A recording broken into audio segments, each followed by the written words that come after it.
Hello and good evening, everyone. Welcome to this week's new episode of Primetime Gaming with Mr. Boomstick and Friends. And as you can see, I brought a lot of friends with me today. And of course, before we get into the regular and awesome Primetime Gaming panel, we're going to introduce two special guests, one of which is making his debut on tonight's show right here, right now. Kay Asante, how the heck are you? And I want you to tell people about the two programs that you got going on with Everborn Saga. We got to get some more views and eyes and ears over to those awesome podcasts. Thank you guys so much. I appreciate you sending the invite.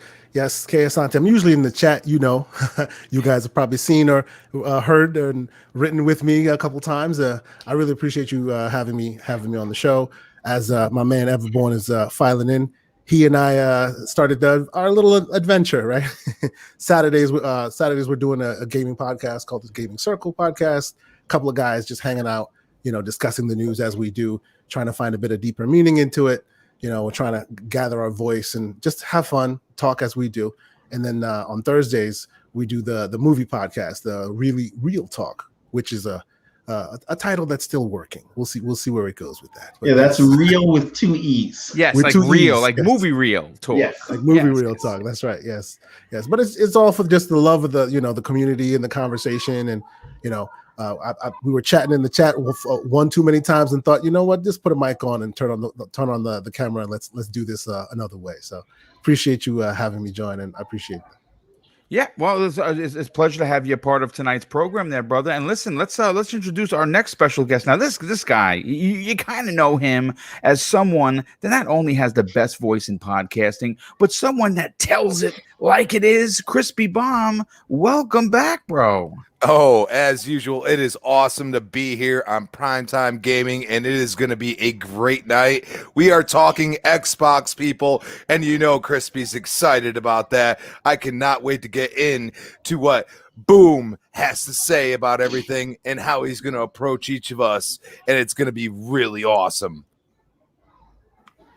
Well, I'm looking forward to hearing your honest opinions. And again, we're going to get really deep into. Again, let me just throw this out there. This tonight's show is based around all of Xbox and what they're going to do at E3 2021. If you're an Xbox fan, I think this is going to be the show for you. If you are not an Xbox fan, I still think that there's something here for you to enjoy, simply because we're going to be talking about everything that's going on and what potentially will be going on at this year's E3. But let's introduce the rest of the panel, and we're going to start with Tempest's son. Tempest, you look warm. Obviously, you had a tough day, brother, but we're glad to have you a part of the program. Welcome back, bro. No, it's good to be back, buddy. I missed 2 weeks, and that sucks. But no, I'm here just in the nick of time. I'm really happy I'm here. I got to go take care of something real quick, so I will be right back. But yeah, go take care of business, brother. We'll get you back in the conversation. Let's introduce Cyber Knox. Cyber, obviously, you didn't have to take down any bad guys from Gotham, but you're here to talk about Xbox. Welcome back, bro. Absolutely, I was here early. Yes, I didn't have to take down no one today. Glad to be here another Monday, another Primetime Gaming. Glad to be here with you guys. We're going to have a great show today. It's a pleasure to have Kay Asante here making his debut on Primetime here with my brothers. It's quiet today. No Mag. That's what it is. Mag is unfortunately took a bit of a trip, and he wasn't going to get back in time. Yeah. So he'll be joining us next week as usual. Yes, sir. So let's get the show started. I'm ready. I'm pumped. Thanks, brother. Definitely appreciate that. Next up, Clowns. Obviously, you've been doing some great work over at your channel. 4 Guys with Quarters. Some of the biggest interviews of 2021 have come out of your camp. Welcome back, bro. Thanks, man. It's always a pleasure being here, Boom. I know Mag's not here, so I'm going to try to uplift my voice a little bit more. Take place of Mag, but I just can't do it, Boom. I can't do it. Yeah, I don't think anyone can do it, not even me. And I have a deep New York voice. But last and no way least, Kay Asante's co-host with the co-most, Everborn Saga. Welcome back to the program. Hey. How's everybody doing? I'm excited to talk about this. I think me and Kay Asante started talking about this E3 Yep. predictions and things like that on Saturday. Indeed. So Indeed. I'm very happy to continue this conversation. So There's a lot more to be said. you said it. So yeah, let's go. Well, obviously it's great to have you a part of tonight's program, and I believe that you are going to have some of the biggest opinions on what Xbox. I think I hear some background noise. I'm not sure if it's anyone's kids, but it's definitely coming through the mic. Okay. So I'm not. Tell me if you still hear it. My neighbors are they have some kids in the backyard, and my Oh, windows okay. open. Yeah, maybe that's. So I'm gonna go on mute. Tell me if it goes away, because then I'm gonna have to close my windows. Okay. I may die of a heat stroke. Well, don't close the windows. Just mute yourself when you're not on the mic. That's all. Listen, folks. Look, E3. Believe it or not, of 2021 is only 19 days away. And the fever pitch in this community, I don't think could be any higher, to be quite honest.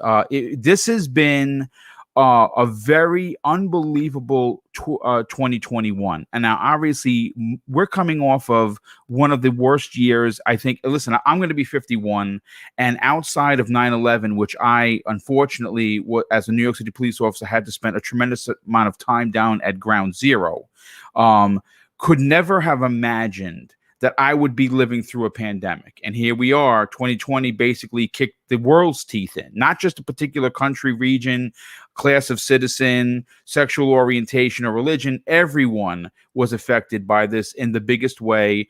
And thankfully, most of us have made it unscathed. Now, people that have gotten COVID have recovered. I know, unfortunately, a few people that have passed on, and it's within this community, and it's, of course, very sad. But what I wanted to talk about for tonight is there are two important questions that this particular panel are going to be covering, and we're going to be asking some really tough and hard questions when it comes to Xbox. And we're going to open up this show as we crossed the threshold of 100 people here. And I know we're going up against Colt Eastwood, who probably has an incredible guest. I mean, the guy launched a show a couple weeks ago. Couldn't be more proud of Colt, because obviously, he's a force to be reckoned with within the community. But, we're going to wait for, more people to follow in. And hopefully we can, still get that 400 to 500 people that want to hear a group of guys who just love gaming from every era of gaming, and just tune in and enjoy the program. But the first question that I want to touch, that I really want to sink our teeth into for the first half of the show, is the importance of E3 2021 for the Xbox platform. And any other year, it's always going to be important for the big three, right? Everyone's going to be able to say, well, this year is important for Xbox because of X, Y, and Z, and for PlayStation and Nintendo.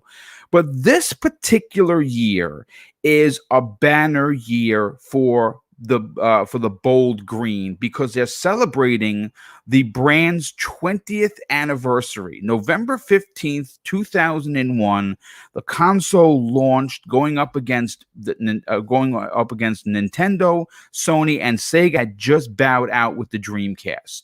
And obviously, 20 plus years later, or near 20 years later, they're still here to talk about it. And they have given both Nintendo and Sony a run for their money.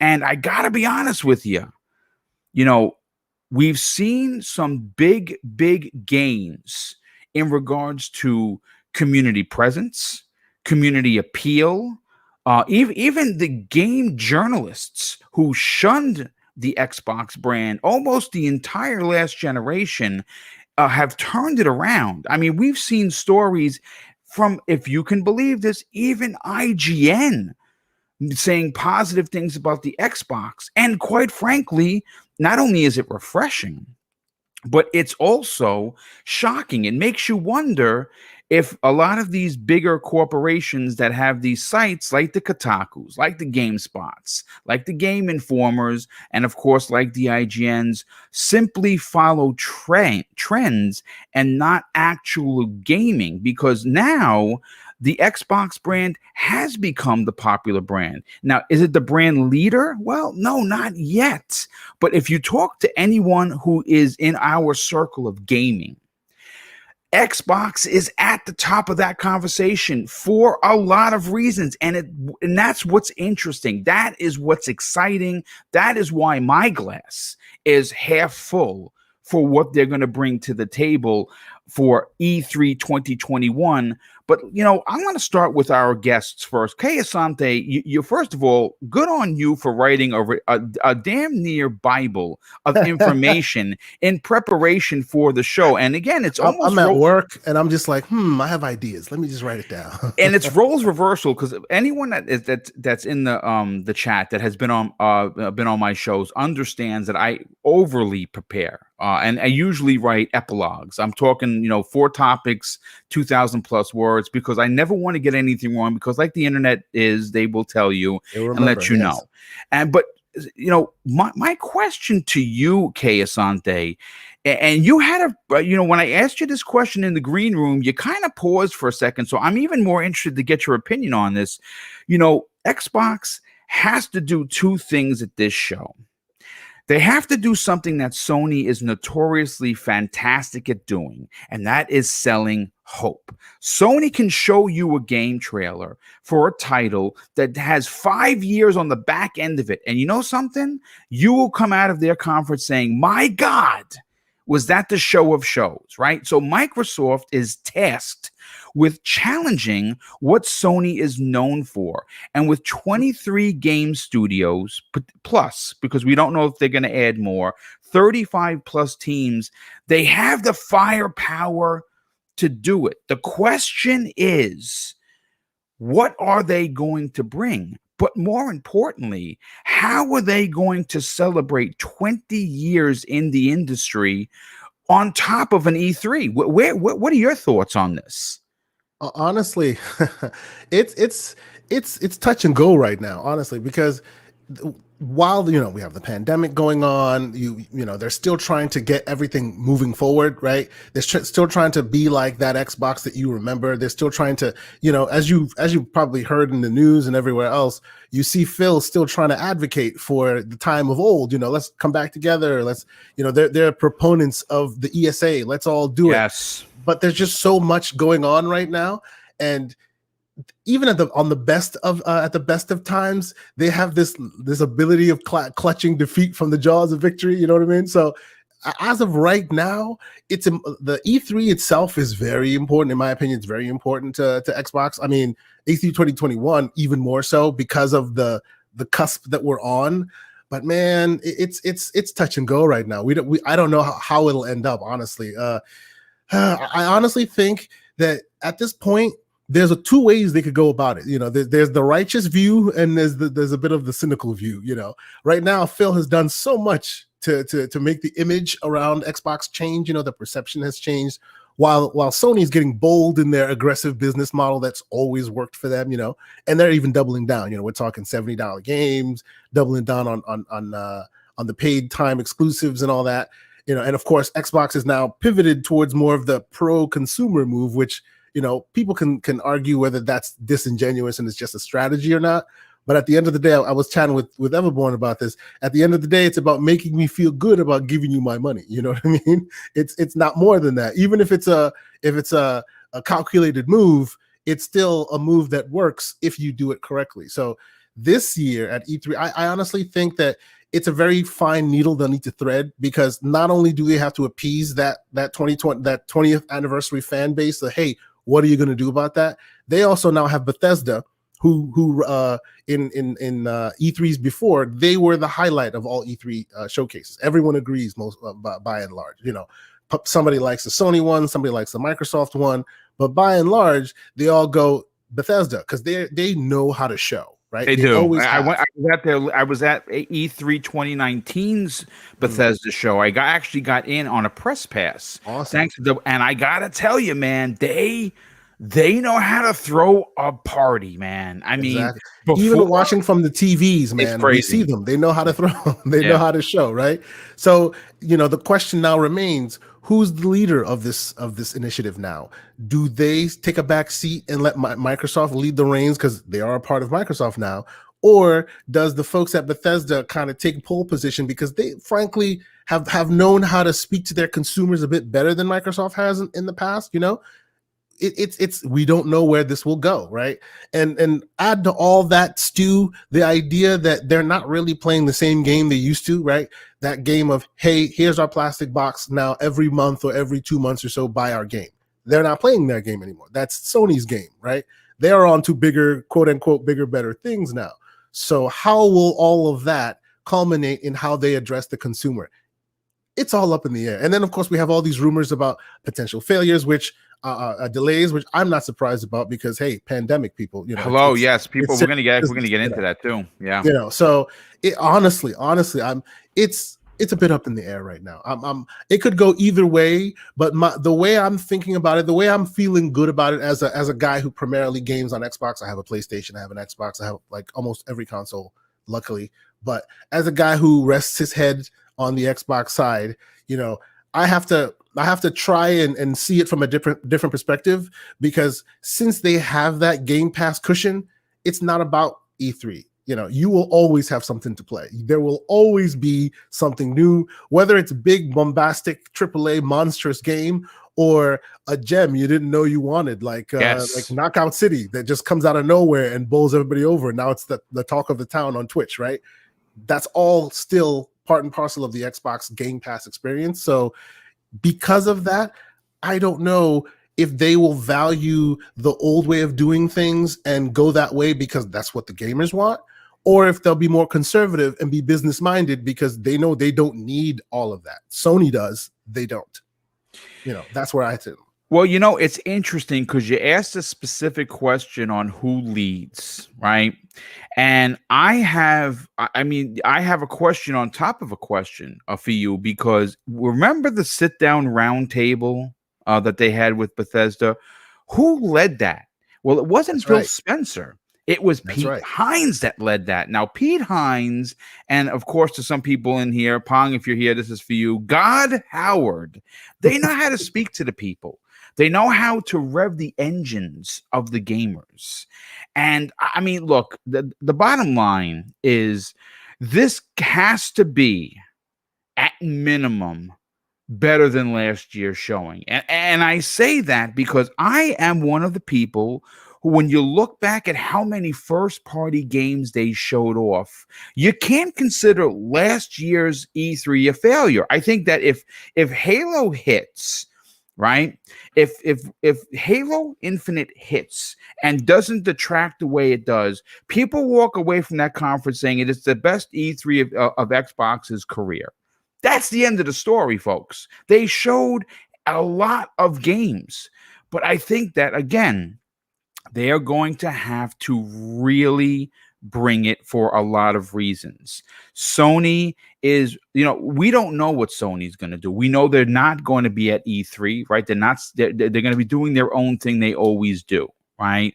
I don't necessarily know what they're doing. I think that they were just as effective, potentially more so, of the pandemic, specifically with games like Horizon, games like God of War. And past that, we really don't know what else they have coming out. Gran Turismo, the new Gran Turismo was delayed until potentially next year. And obviously, Polyphony is notorious for those 5, 6, 7 year delays. So we don't even know if we're going to get a new Gran Turismo next year.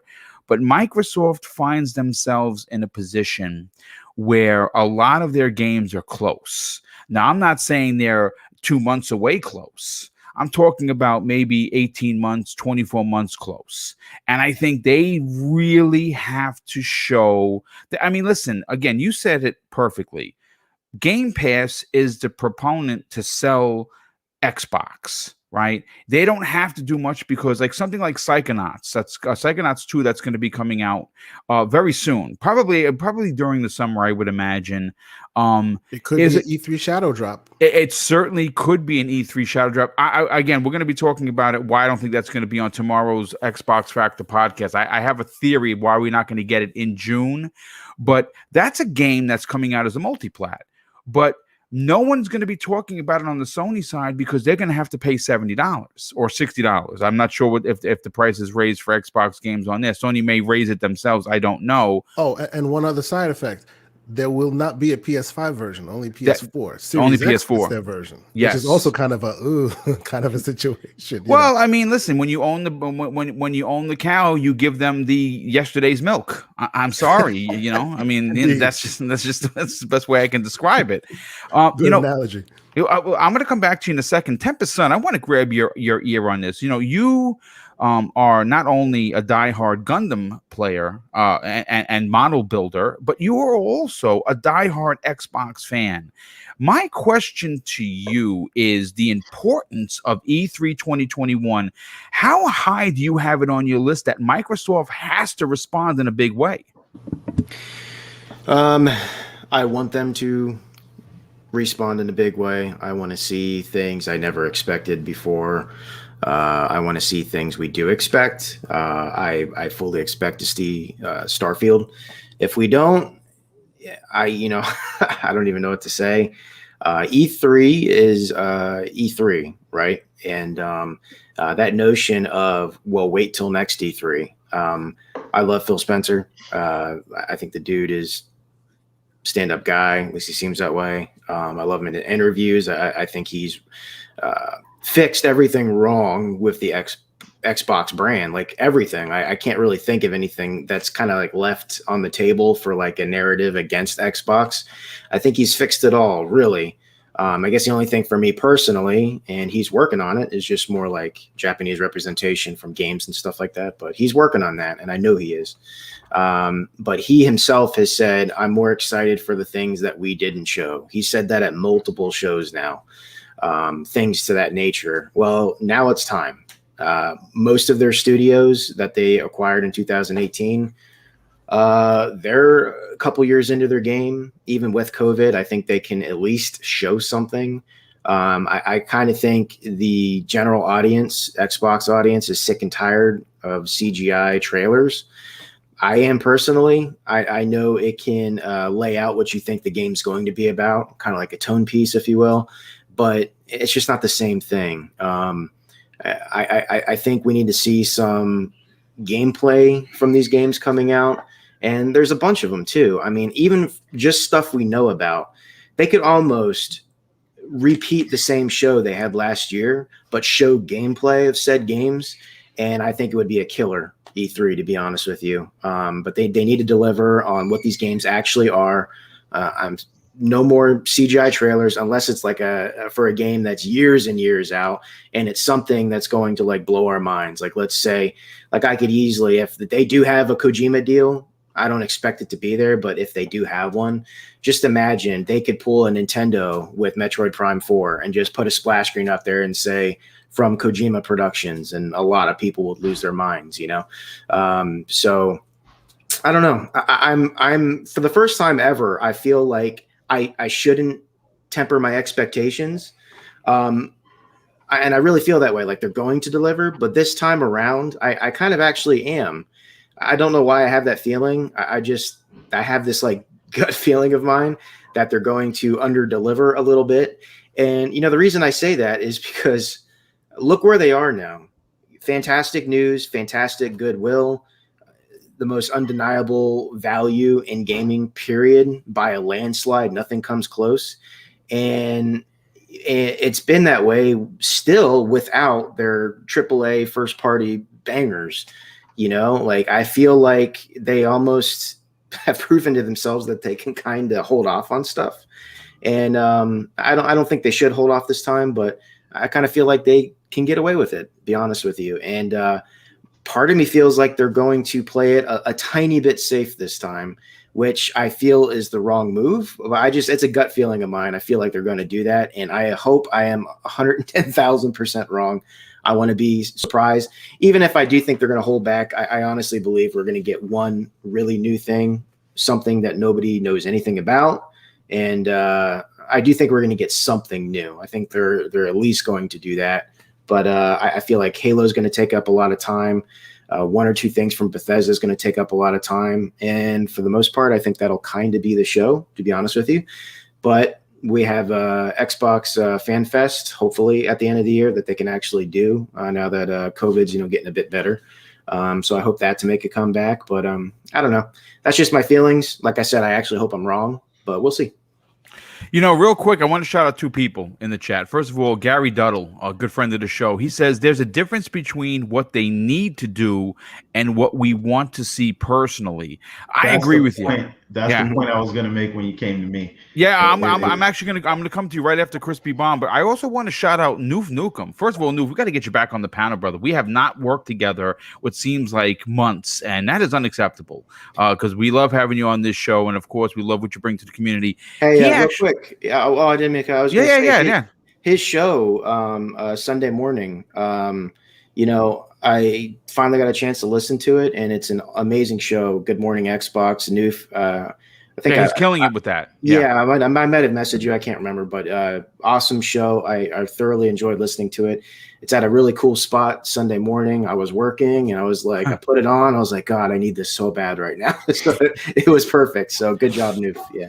And let me shout out new show. Good Morning Xbox Sunday mornings. That is something new. It's a new project from Noof. He's been doing it for the last couple of weeks. I think honestly, Noof, I know you're listening, brother. I think it's your best work. To be honest, but you need to continue that, and we're going to see some big growth in there because everyone loves a positive Xbox show. And you're also positive, but you're also not afraid to give it to them when they deserve it. And I think that's what we love about you. But he says something really important. I want to bring it up on the for everyone to see. He says this: 23 studios. Someone has to show up big. In 6 years, Insomniac Games has made Sunset Overdrive, Ratchet and Clank, Spider-Man Miles Morales, and Ratchet and Clank A Rift Apart. So what's everyone else's excuse? Well, I got to be honest with you. That's a great question, and you know something. It's a question that we're gonna try and answer on tonight's program. Crispy, you are on this program on a regular basis. One, because obviously we love having you, but two, it's because of your sensibility. But you're also not afraid to tell it like it is. The question for this particular half of the show. What is the importance, in your opinion, someone that covers Xbox on other shows, that talks about Xbox on this show, where do you fall, and how important is this E3? This E3 is absolutely has to be huge. You're going into a new year as we like to look at it. You have this E3, but it's really setting you up for in the next year to 2 years. You have to do something big. And the one thing I haven't thought about, because we've really kind of been like beating around the bush about what we think about what Xbox needs to do with E3. The one thing I haven't thought about is the Outriders effect. That's what I'm going to call it, people. Okay? What third party could they throw out there on their E3 stage that could really blow people's minds that it's going to be day and date in Game Pass? We're hearing some big ones too, dude. We're hearing some big ones. You know what? One, I really had a huge thought because it's right up their alley. It's basically an RPG. It's world building type game. Dying Light 2. Yes. Where has that been since 2018? Yeah. It has basically vanished. There's got to be a reason for it. They really haven't gone and said anything about it. Not even like we're delayed or nothing like that. They have basically been almost silent about this game. And people, like, if you've ever played Dying Light 1, you are like waiting for this game because it's been so long. I mean, Dying Light is like a never-ending game, it feels like. And you can play with multiple people. It is right up Xbox's alley. I could see them throwing some extra money at them and be like, make this better for next gen or something. And now they've just shut their mouth. I think that would be a huge get for them to put it in Game Pass, not necessarily take it away from anybody, but just put it in Game Pass day and date. Also, you got to establish yourself as the king of first-person shooters again. You got to bring out Halo in its proper showpiece that it should be. And I hope to God it is. Now, I am one of those people that had said, I played the Gears of War 4 beta, and my God, that looked horrible. Right. And that's the way I look at Halo Infinite when it was shown. It was more or less, let's show it, let's see what people think. And now we're over a year later. they better bring it. And I think they weren't even polished then. I think that demo was somewhat old in their eyes. So let's see what they got. I want to see them properly bring it out. We need gameplay, Xbox. Gameplay, especially the games you could show. We don't want very early builds of gameplay. We really don't want that. Like, yes, we could say it'll look great, but then when it doesn't hit those expectations, we'll be mad. So we want gameplay of the games you could show. Also, I think it's time for another Forza now. I mean, yeah, kind of strange to say, but you got to reestablish yourself as the king of racers. And then the one other crux is, what is Bethesda going to do? Because I feel like it's going to be separated in some way, shape, or form, especially being kind of a newer partnership between them two. Like, and the way that roundtable went, I feel like they're going to want to do their own thing still. And Xbox is not going to say no because, like you said, Boom, I mean, even me watching, the Bethesda showcase at that E3, I was like, man, this is hyped. You know what I mean? And it wasn't like they showed a lot, but they really, you could feel the excitement in the room and who was speaking. And that means something to us gamers. So, I'm interested what they're gonna do, but also I want to see them bring out one of these single player IPs, even if it's a little bit new, but they still have an established way of going about it, a little more trailer or something like that, maybe a Perfect Dark or a Hellblade 2, maybe just throw it out there and say, hey, this is where we're going with this. And the one thing about us Xbox game, we don't like where you're going, we gonna say it. I'm just saying. No, you're 100% right. I mean, listen, one of the things that we all look forward to at these E3s are the big surprises and the one more announcement, right? And I mean, listen, we know a lot of what Xbox is doing. I think what they need to do, and I hate to keep saying this, they got to pull a Sony, man. I get it if you're skittish about potentially showing off your collaboration project with a third party, because they're afraid to have, an incident like they had with Platinum Games, right? They don't want that for them to put the hype behind the game and the game doesn't pan out. But when it's your first party studios and you're investing into the money, you know that you guys are going to deliver. So show the people the games. Put out. See, the one thing that I will criticize Xbox for is there's no roadmap, right? I know because of being in this business what they have going on. I understand that we have incredible Western RPGs. As a matter of fact, Xbox is probably going to be the Western RPG manufacturer or platform to play these games on because of the stout developers they have. But they need to show, they need to give hope. It cannot only, listen, as much as important as Xbox Game Pass is, and I am the first one rah-rahing it for it. I think it is the best service in gaming. I would dare say that it's probably one of the best services in the industry as a whole. I'm talking about film, I'm talking about music and games all combined, because the value proposition that they offer you for $15 a month, there is not another entity that even remotely comes close. And you're getting new games, and you're getting second party, and you're getting third party, and you're getting indies. It's like a smorgasbord of games that you have an infinite amount of time of games to play, but not enough time to catch up on everything.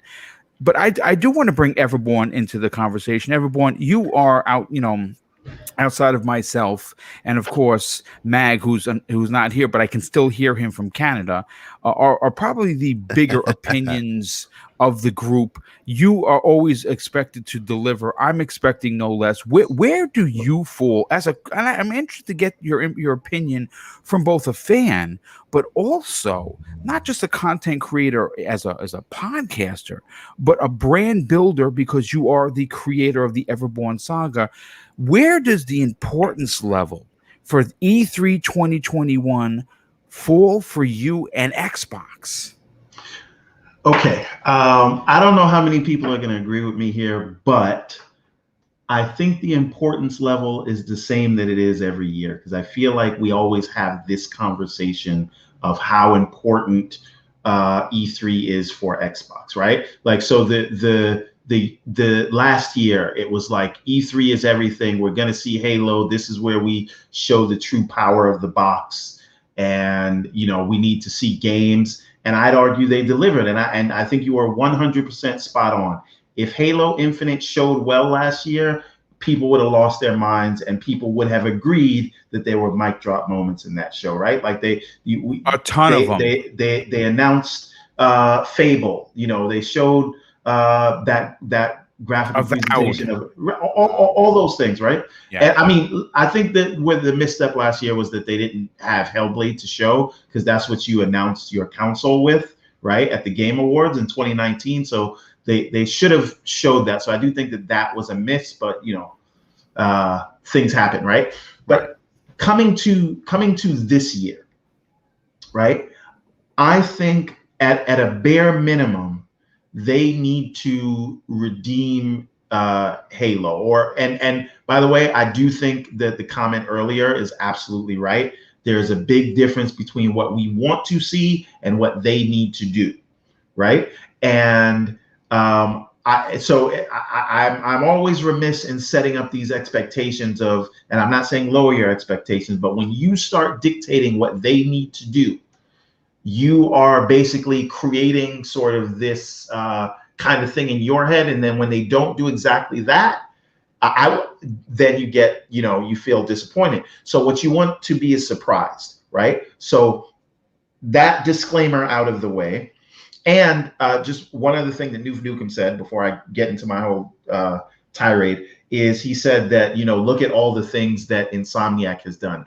I think Insomniac is sort of the exception to the rule, right? Because there's no studio with the kind of output that Insomniac has at that level, right? So that's the thing. I think comparing anybody to Insomniac, that's not an easy feat. And maybe you could compare Obsidian once they get going. But anyway, I think we need to see Halo come back. And when I say come back, I just mean no one had a problem with the gameplay for Halo, right? No, I thought it was absolutely fantastic. Right. It was the graphics and the pop in. And they have something going for them, right? With this ecosystem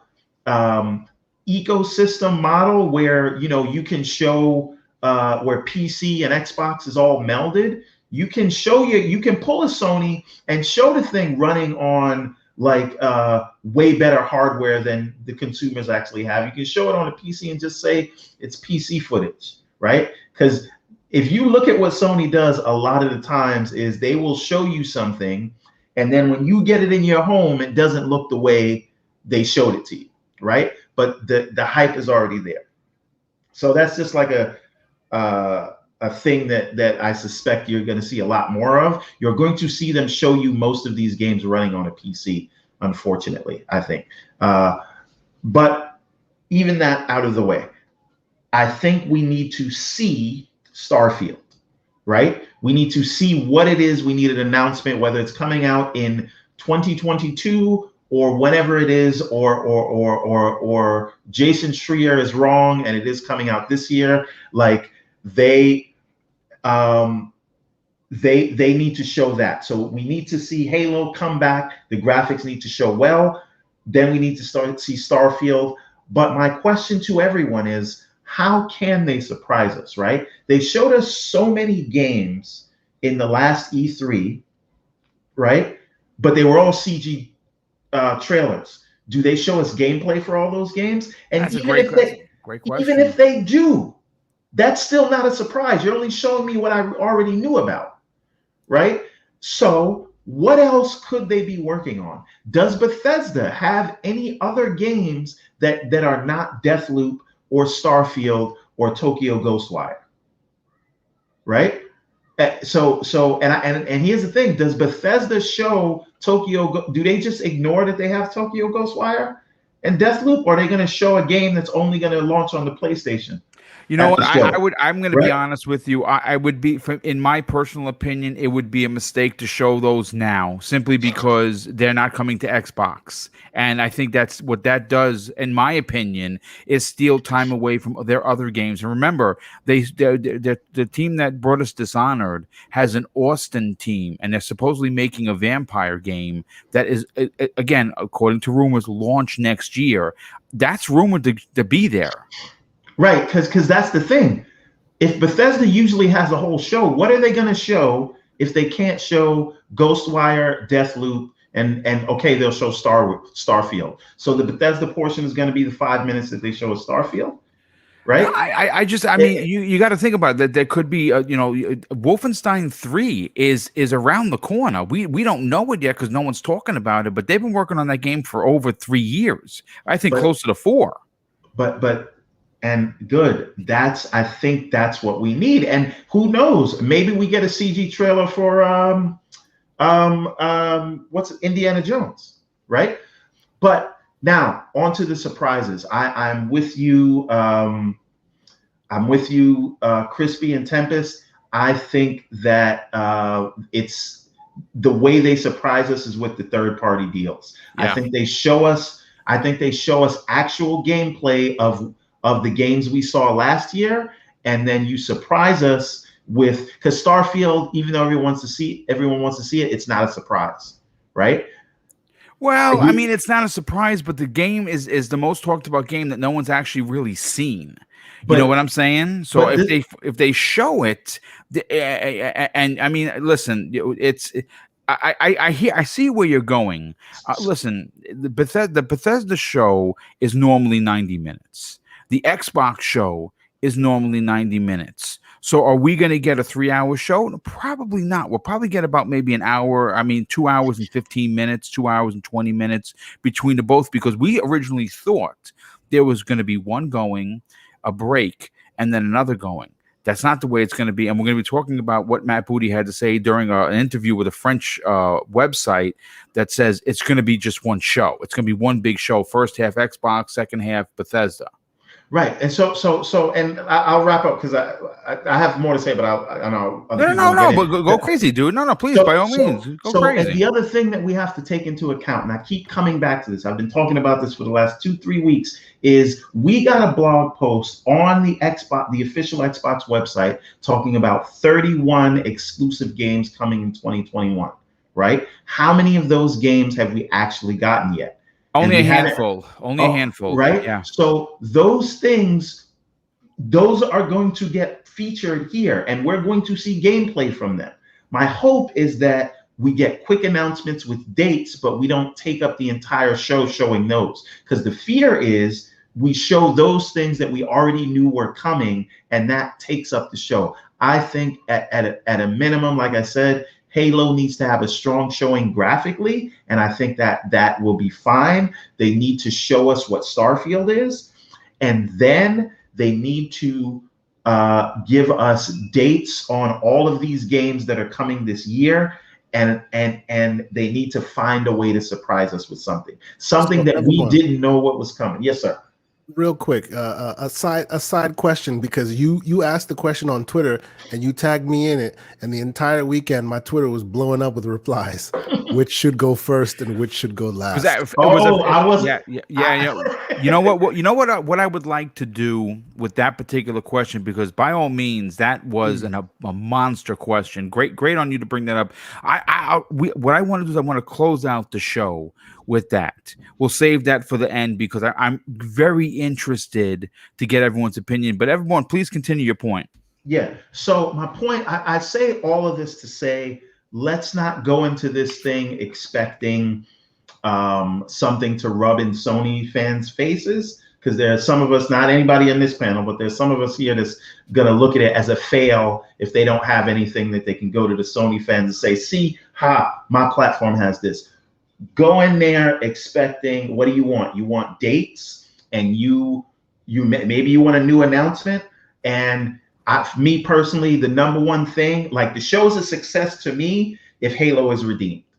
Yeah. That's it. That's the number one thing I want to see. But strategy wise, I think you got to bring back Halo. You got to show people what Starfield is, and let the showing be great. And then right at the end, you just drop only on Xbox, right? And I think we need a number of third-party deals that kind of blow your mind. Like, how did they get that in there? And if they can announce that the Ubisoft deal that has been rumored for so long, I think it's going to be like this. It needs to be this big Game Pass play to make Game Pass even more undeniable than it already is today. And I think we're going to see that. So I'll leave it there for now. Okay, I mean, listen, to your point, yes, the Game Pass card is going to be played in a big way, and I think you're correct in saying so when it comes to the third-party games. I think that we're going to get Far Cry 6 potentially in Game Pass. I think that we're potentially, and we were talking about this for a while, Battlefield 6 gets into Game Pass. I think they have a couple of others, and again, I have to keep reverting back to pull a Sony, because if you remember, 2020, 2019, and 2018 were incredible years for Sony's first party. They were monster years. They weren't just, it's not even a suggestion. It's an absolute fact that they were monster years. But before that, they depended heavily on second and third party marketing deals, but exclusives. And I've said this before, and I'm going to say it again. Xbox Game Pass is the best exclusive that Microsoft holds, because right now any Sony player will have to go out and spend $76.16 on a game, and if you're a Game Pass subscriber, you don't have to pay anything but your $15. Or if you're someone like me who waits for Black Friday and buys, 6 cards for half the price, you don't have to pay anything because you already dumped down your money. So they're going to use that to their advantage. But I think that there is as great as that is, as the value proposition as being the first and foremost, especially now where people have to decide on whether or not they're going to play a game or feed their family. Obviously, you're going to feed your family. But with Game Pass, it allots you the ability to not only play the games you really want to play because they're putting them in the Game Pass, but games you weren't sure you wanted to play. And you don't have to spend the big bucks up front as you would if you were a Sony-only player. But I want to bring in Cybernox into the conversation. Cyber, for you personally, where does this show level off? How important is this show to Xbox? So when E3 comes around, I'm like giddy all the time. I love it. I love this time of year. And to us as gamers, I believe it's like our Super Bowl, right? Let's say that's when you hear tons of news. The whole community is buzzing about gaming. You see so many different announcements, in which I love, coming from everyone from Xbox to PlayStation, Nintendo, all the indie games from, PC gaming. So I love this time of year. Like I'm giddy about it. And I look at this time more as a fan rather than what the company needs to do or should do. Right. In my personal opinion, I think it's imperative that they come out swinging for the fences. Because the last time I remember any type of showing that Xbox had, they both were they weren't as well received by the fan base as they thought it would be, right? They first had their Xbox showcase in May, and that came out with mixed messaging from the fan base, right? A lot of people enjoyed it, a lot of people thought it was great, but nobody saw anything, right? That that they were kind of claiming with the Xbox Series X at that time. Then you have E3, and what happened at E3? Halo Infinite, right? Came out of that. They had the delay of the game. So they've been on, I mean, they've been doing everything right. But one thing that Xbox, and I think I've mentioned this here before, is for some reason they have trouble showcasing their games. And I don't know what it is. Like when you see a game from Sony, when they put something together and it's one or a couple of their, AAA games or one of their main franchises or their big, their banger titles, they showcase that so well. Look what's happening right now with Ratchet and Clank. All they have to do is showcase a little bit of God of War, for Horizon Zero Dawn, and people just, they gravitate towards that. And that's what they need to do. I agree completely with what everyone said, right? We know we're going to get our Halo. We're going to get Hellblade 2, right? We need to see something with Starfield, potentially a Forza, right? So we know the games that we're going to get. And I agree with Tempest and I agree with Everborn. I believe everyone here said it. They need to show something that we are not expecting. They need to show something that's going to stick to everyone's memory and it's going to stay there. And that's going to be the talk of the town. Because, I agree. Sony's going to show something else after E3. They're going to show something. Because Sony's not at E3 this year, right? So they're going to have their own showcase. And their showcases are consistently well produced, and they bring some great gameplay. Now, what they bring is, like I said, they gotta something that we're not expecting, man. They gotta surprise us. In my personal opinion, this Xbox generation, this Series X and S generation, have a very good chance to supersede the 360 era, in my opinion. This console has so much potential. It has so much going right for it that all they need to do is properly display that so we all can see, right? Like you mentioned, Boom, got Game Pass. This is the most powerful console, right? We have game preservation with backwards compatibility. Like they have so much stuff going for them that they need to figure out a way to properly or just showcase what their worth is more than just Game Pass. You know what I mean? Like this ecosystem is great. Obviously, everyone has their personal choice, but this E3, man, I'm just looking forward to kind of like what Everborn said. I want to see a laid out plan of kind of what they have in mind for us for the next 2 or 3 years, right? I think Crispy mentioned it too. I think we all probably have been saying pretty much close to the same thing. But this time, I don't want to hold back my expectations, man. They need to deliver something to me as a fan. That's my personal opinion.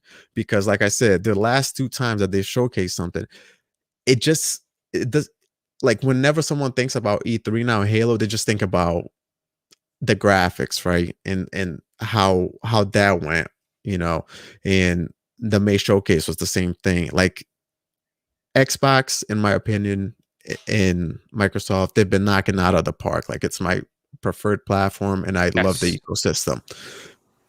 But when it comes to these shows, like I mentioned before, they need to bring it, man. Noof mentioned it perfectly. He said it perfectly. They have 23 studios now. Like, give us something that we're not expecting. Give us something big that we're all gonna remember by the end of the show. Can I? Yeah, go ahead. I just want to add a quick point that I forgot to mention earlier. So I think I know we all want, we say we want to see gameplay at these shows, but at the same time, it seems like, and I don't mean us in this panel, I mean us as a community, it's like we're not grown up enough to know that these things are works in progress, right? And so you have all of these studios. It's not just Microsoft, because this has been a complaint going on for a long time. All of these studios are deathly terrified of another Craig. They're deathly for sure. terrified of Yeah. another puddle gate, and so they don't want to show you these things until they absolutely have to. If they can wait until you have the game in your home playing downloaded, they will wait until then. That's not an excuse for them, but I think that we have to. Doesn't mean you don't call out things that are whatever, but we just need to be adult enough to say, okay, this is a work in progress, and I'm not gonna screen grab a zoomed in photo from moving gameplay in the worst possible light and then use it to create memes around, right? Because that's really what they're trying to avoid, because that can kill all of the hype for a thing that you worked on for 4 or 5 years in a single showing, right? So unfortunately, I think we're just going to see more and more, and people are going to just try to push the envelope of what they can get away with in terms of CG trails. That's not just a Microsoft complaint; that's an industry-wide thing. But I think we're all kind of complicit in that. My thing is not just gameplay; it's make it a memorable showcase. Make it something that everyone is talking about afterwards. Display your games, do a showcase, have something that people are still talking about weeks after. Have something not like a Craig, like you said, don't have that where people are playing like downgrading the game. You want positivity towards that game, and I completely agree, right? What you said there, because with developers wanting to showcase, you as the developer probably can allude to this or probably have more information on it, but all these studios now that have been acquired by Microsoft that now have the resources to do pretty much whatever they want, right? That comes with some intense pressure as well, because now there's no more excuse, right? They gotta somewhat deliver on whatever their vision is for the games that they've been presenting or telling people about, or with the games that they've been discussing behind closed doors that they want to make. So yeah, man, get us excited. Like, I'm really excited for E3. It's been a rough year for everyone. So, when it comes to this time, I'm sure everybody's looking forward to seeing some great games. I hope I see 12 minutes again on their stage. Like, give us something, because not a lot was shown last time. And yeah, man, I can't wait. Hey, I have a question. Jump in. I have a question for everybody. Are we going to see any acquisition of any publishers? That's interesting. If so, do you feel like that's a decent substitute for holding back on showing us everything they got? That's a really fantastic question. To be honest with you, I don't necessarily think that that is the proper platform for acquisition talk. To be honest with you, they did it in 2018, though. No. They did it in 2018, but you got to remember, in 2018, at pre E3, they were on the ropes, dude. You know what I'm saying? They were on the ropes of potentially being knocked out of the, Xbox themselves, just packing up their bags, taking their ball, and going home. So it's a different scenario. What they have to do on this particular program at this showing is, remember, it's different. They're sharing the stage with Bethesda, so it's got to be games, and more games. But they also have to sell hope. They also have to tell the millions of gaming fans, and I say not Xbox fans. Xbox fans, we're here, right? We're already supporting the brand.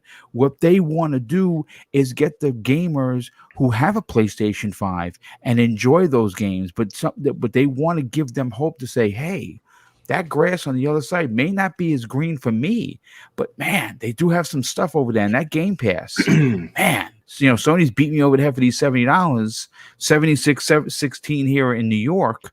But Game Pass gets me all of their first party, second party, and indie games. Can I mention one thing that Kei Asante mentioned earlier? Sure. He said Psychonauts may be a ghost drop. That would be like a very good move, because if it drops the same day, you can literally say, hey, you only need $10 to play here in our ecosystem. And what's going to happen is you're going to need to pay full price everywhere else. But right here in our ecosystem, you see this game, $10. And once they have you in there, you know, as long as they can keep you for a few months, you're pretty much hooked. Yeah, I No, bet you'd probably see Game Pass grow. The numbers will grow that day a bit more than Exponentially, normal. yeah. Well, Oh, again, yeah. I think that's why Game Pass is going to be, to Keosante's point, I think that's why Game Pass is going to be such an important aspect of the show, because they're looking to grow, to gain membership. They're still averaging well over 1 million per month. And Oh, man. at current pace, in Yeah. December, they hit 30 million.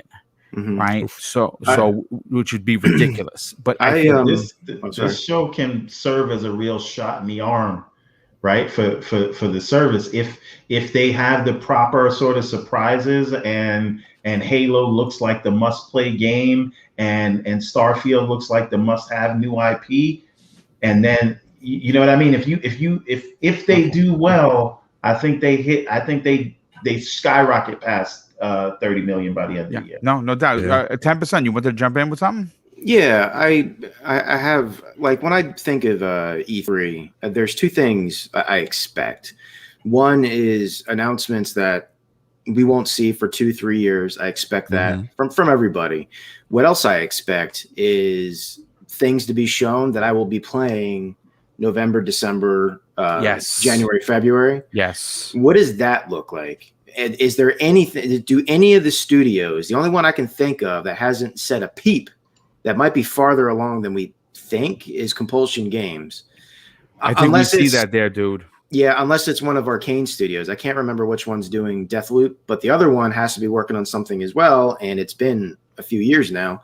Like, is there any studio, like, 2 years from now, it's going to be like an avalanche with Microsoft Studios, but it's got to start at some point, and like, I don't know which studio could give us that 6 to 8 month later game after their E3 showing. Well, I mean, I think that's why that is why Microsoft, if you look at the plan, you look at Phil's plan, last year's May show, which everyone was like, well, it wasn't a good show, there was no gameplay. They showed a ton of games, and all of those games are launching in the second half of 2021.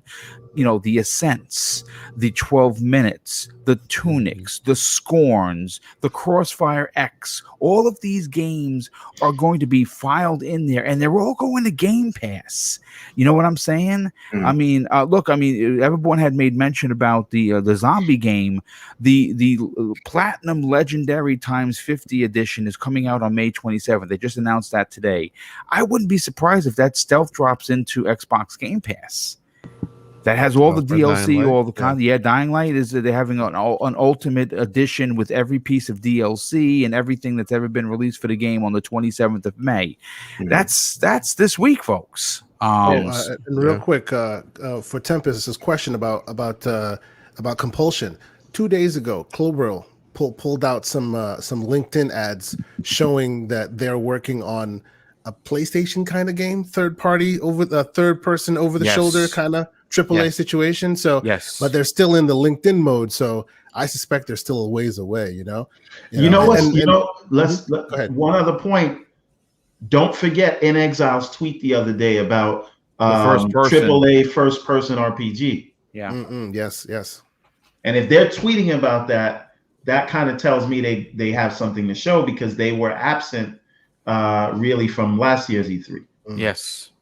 Oh, and quickly to answer Tempest's question before, in my opinion, even if they have it all said and done, unless of course it's like a publicly traded company and they have no choice, even if they have it all said and done, I would hold off on that, because they just bought Bethesda, and this will be the first time that they will have that union of Bethesda together with Xbox. You don't then come and say, oh, by the way, here's somebody new. You know what I mean? You at least show what they did, and then possibly in December, maybe the Game Awards, I don't know, maybe some other show that they can produce. Then they go, hey, by the way, you know, Ubisoft Plus is now on Game Pass, and this is another company because they got Gamescom, right? Exactly. TGS, honestly, maybe. I don't think we get any more acquisition news this year. I think it's all about integrating Bethesda, Yep. making sure that's a well-oiled machine. Maybe It is a have big company Bethesda. with a lot of devs, so they need time to make that work. You're absolutely Have right. they Yeah. have they mentioned how long their showcase is going to be, or no? No, they haven't. The only thing we Okay. have confirmed from Matt Booty is the fact that both showcases are going to be together. So, Yeah, like I yeah, said, I saw last that. year, usually their show runs at 90 minutes. Usually Bethesda's show is about 90 minutes. I don't expect a 3-hour show. What I expect is Right. probably around maybe 220, 230, and they just do it and they just blow us out of the water. But let's get Clowns in on the conversation. And we're going to move to the second half of the show. Clowns, you had a chance to speak with Phil Spenser. A lot of people don't know that you've actually gamed with Phil, and you've had a chance to actually speak with him, which is pretty awesome. For you, knowing Phil's demeanor, knowing how in tuned he is with this community, how important this community and gaming is to him personally, and of course professionally, how important is this E3 for Xbox? Where do you fall on the line? Well, I think that we've seen a big pushback from Xbox this year in terms of marketing, promotions. I think they've all been doing a great job. Even Aaron Greenberg over there in marketing. I think they're really pushing Game Pass well. And I think that honestly, I think Phil was playing the long game. Phil's a very nice guy. If you ever meet him at FanFest or anywhere else or get the opportunity to game with him, he's just a really nice guy, down to earth. And he really loves Xbox. He really lives and breathes the Xbox brand. So I think E3 for Phil is going to be very important. He wants to make the fans feel excited. And that is our main goal, is to make the fans feel pumped up, make the fans feel excited for investing in Xbox, make the fans feel excited for coming into the ecosystem, no matter where you are. And they want to make the brand as inclusive as possible. We've seen a lot of moves by Xbox for that as well lately, and a lot of options. So I think that, I know that there's a lot of talk about Bethesda, Starfield, the showcase, and what they're going to say and how they're going to incorporate the two together for that E3 presentation. But I honestly believe that there's going to be some focus as on Game Pass, and I honestly believe there may be some focus on third-party exclusivity deals for Game Pass. That's just a prediction, not that I heard anything. But I just really feel like the Xbox wants to sell it to anybody that's watching, because it is a valuable service. It's consumer friendly. It's, if you get Game Pass Ultimate, it's basically play wherever you want, like your PC, your phone, iOS devices, your Surface. Basically wherever you are, you could play Xbox now, which is a huge deal, and that is something that has tremendously overtaken PS Now and makes PS Now look very bad at the buffet table with their offerings. And Can I ask, when was the last time you heard Sony mention PS Now? They I know haven't. talk about PS Plus a They lot. have not talked about PS Now almost the entire 21 campaign. They haven't. See, here's the funny thing about PlayStation, right? They haven't talked about it, but they've been paying for advertisements for it on Twitter and other social media fronts. So you'll see PS Now advertisements, but they're not saying a word about it, because I honestly believe, and this, I mean, put this in the rumor mill, but I honestly believe that PlayStation is working hard with Microsoft to get better servers for PS Now, without trying to let Xbox or Microsoft know what their plans are for PS Now. I think they just need better end servers, and they want to kind of make it more viable to bring more people in, because they're seeing how strong games as a service has become. And all these services in the cloud, it reaches anybody, anywhere. I may have said this before on your show, Boom, but I was down the street on 5G. I have T-Mobile's 5G. And yes, Verizon is faster in a concentrated area, but T-Mobile has the widest band of 5G. And it's decent enough right now, right?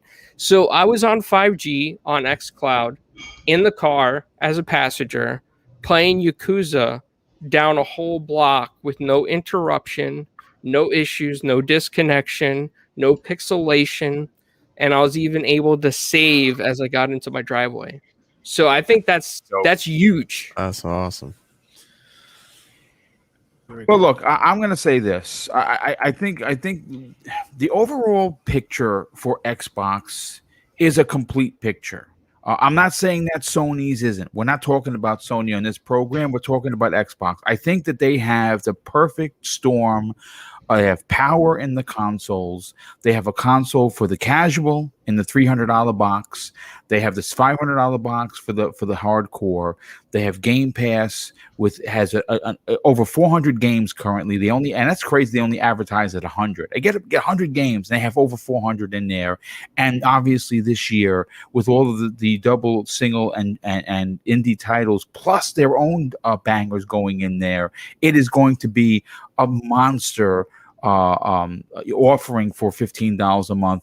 And I think that on the back end of the conversation, these second and third party deals that we don't know about yet, that I think that they're holding for the announcement at E3 is definitely going to get people talking. It's going to be a combination of the perfect storm. We're going to see gameplay. We're going to see first party. We're going to see Bethesda there. We're going to see some of the big ones. And I think that the cherry on top, and I think also a big part of the Sunday for them for this particular event has to be Halo. And I think they're going to deliver. I think they're going to deliver in a way that the same way people walked away disappointed, I think people are going to walk away will not be able to stop talking about this game. But I definitely want to move on to the second half of the topic. And obviously we want to welcome in almost 300 people here. If you're enjoying today's program, please, by all means, don't forget to hit that like button. Trust me, it helps much more than you could possibly understand in navigating YouTube's ridiculous algorithms. But Hey, Boom. Yes, Can sir. I just mention one thing? Sure. Halo's got to be crispier than $100 bill. That's all. Yeah. No. Listen. I'm not going to argue with that. I'm going to bring in some new footage. We're going to check out some.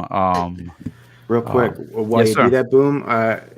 It's not so much of a prediction because we've heard this before, but sorry, but Persona 5 Game Pass announcement. Yeah, that'd be big. That's coming, and it's gonna make me real happy. No. That actually is something that would be a big deal. A lot of people want Persona, and it's never found its way to the Xbox, and I think that would be tremendous. But let's get into, look, when you talk about E3, something Xbox gamers have heard for what seems like 3 to 5 years is, you just wait until next E3. Now, this is going to be a spicy second half of the show because people are going to get in their feels, both good and bad, on this. And I'm not saying that we should be concerned, but I'm saying that we should be somewhat concerned, because I think that if you look at what we know, if you look at the goodwill Xbox, Phil Spenser and the crew from Redmond have gotten, not only from the Xbox community, but from the potential Xbox gamers that might consider jumping in to the platform. And now we're starting to see the turn with, of course, the media. The media has turned. I'm not saying they've turned on Sony. They've turned their eyes towards Xbox. Again, I don't want to give everyone particular names, but I have seen posts from IGN, specifically, where the editor said, I haven't turned on my PlayStation 5 in 3 months, and it's because of Xbox.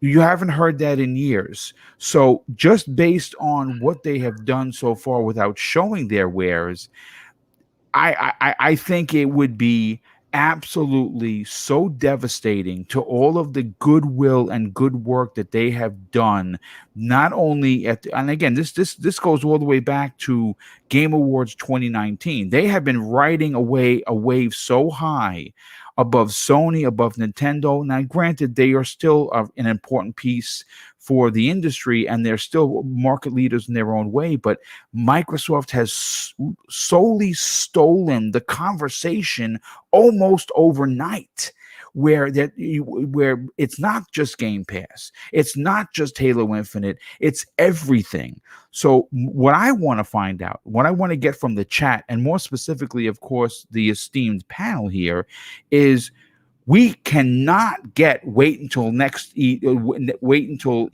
2022.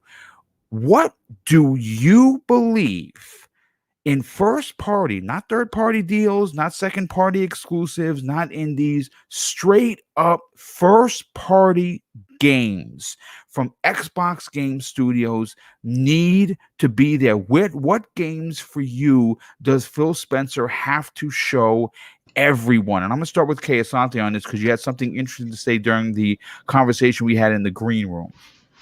Sure. I mean, this is a tough one, as we all know. And actually, I think it's been described pretty well, even in the previous segment, where it's what they should do versus what we want them to do. What should be there? Okay, let's put it down now, right? Halo Infinite will be there, right? It will be there. In what form? Who knows? But it will be there, right? Starfield just one be thing. there. One thing, Kay. I think that they are going to stealth drop the multiplayer beta for Halo at very much could be, yes. Very go much ahead. could Go be. ahead. Sorry. But it will be there, 100%. It needs to be there because we already knew it was done, right? We knew it was done. It was actually planning on being released last year in the form that wasn't as complete. So they've had a year, right? And of course, it all coincides with the announcement, the anniversary of Halo itself, right? So it will be there, right? Starfield will be there in one shape or form. We hear all these rumors, maybe no dates, but it will be there, right? Now, after that, then it becomes a little murky, right? Because as everyone has astutely pointed out, we have been inundated with CGI trailers, right? Which gives you a vague sense of where they are. It could either be close or it could just be an idea in someone's head that this is what it will potentially look like. In the past, both things have been true. There have been CGI trailers shown to the public, and then you go into the back room and the game is fully playable, right? And then there's also instances where it's a CGI trailer and it's like, well, that's just the idea we were going for, which means there are many years out, right? So State of Decay 3, question mark. Will it be there? I think it should, but it may 100%. It may not be, right? Because it was a beautiful CGI trailer, but again, a CGI trailer. And it's from a studio whose work has been full of potential, but there's always just enough jank to where you go next time. Yeah. Next time it'll be better, right? So that's a little bit there. Forza, it will be there. It's all but announced at this point, right? And we know it'll possibly Mexico and all of that. That will be there. And all of that is the knowns, right?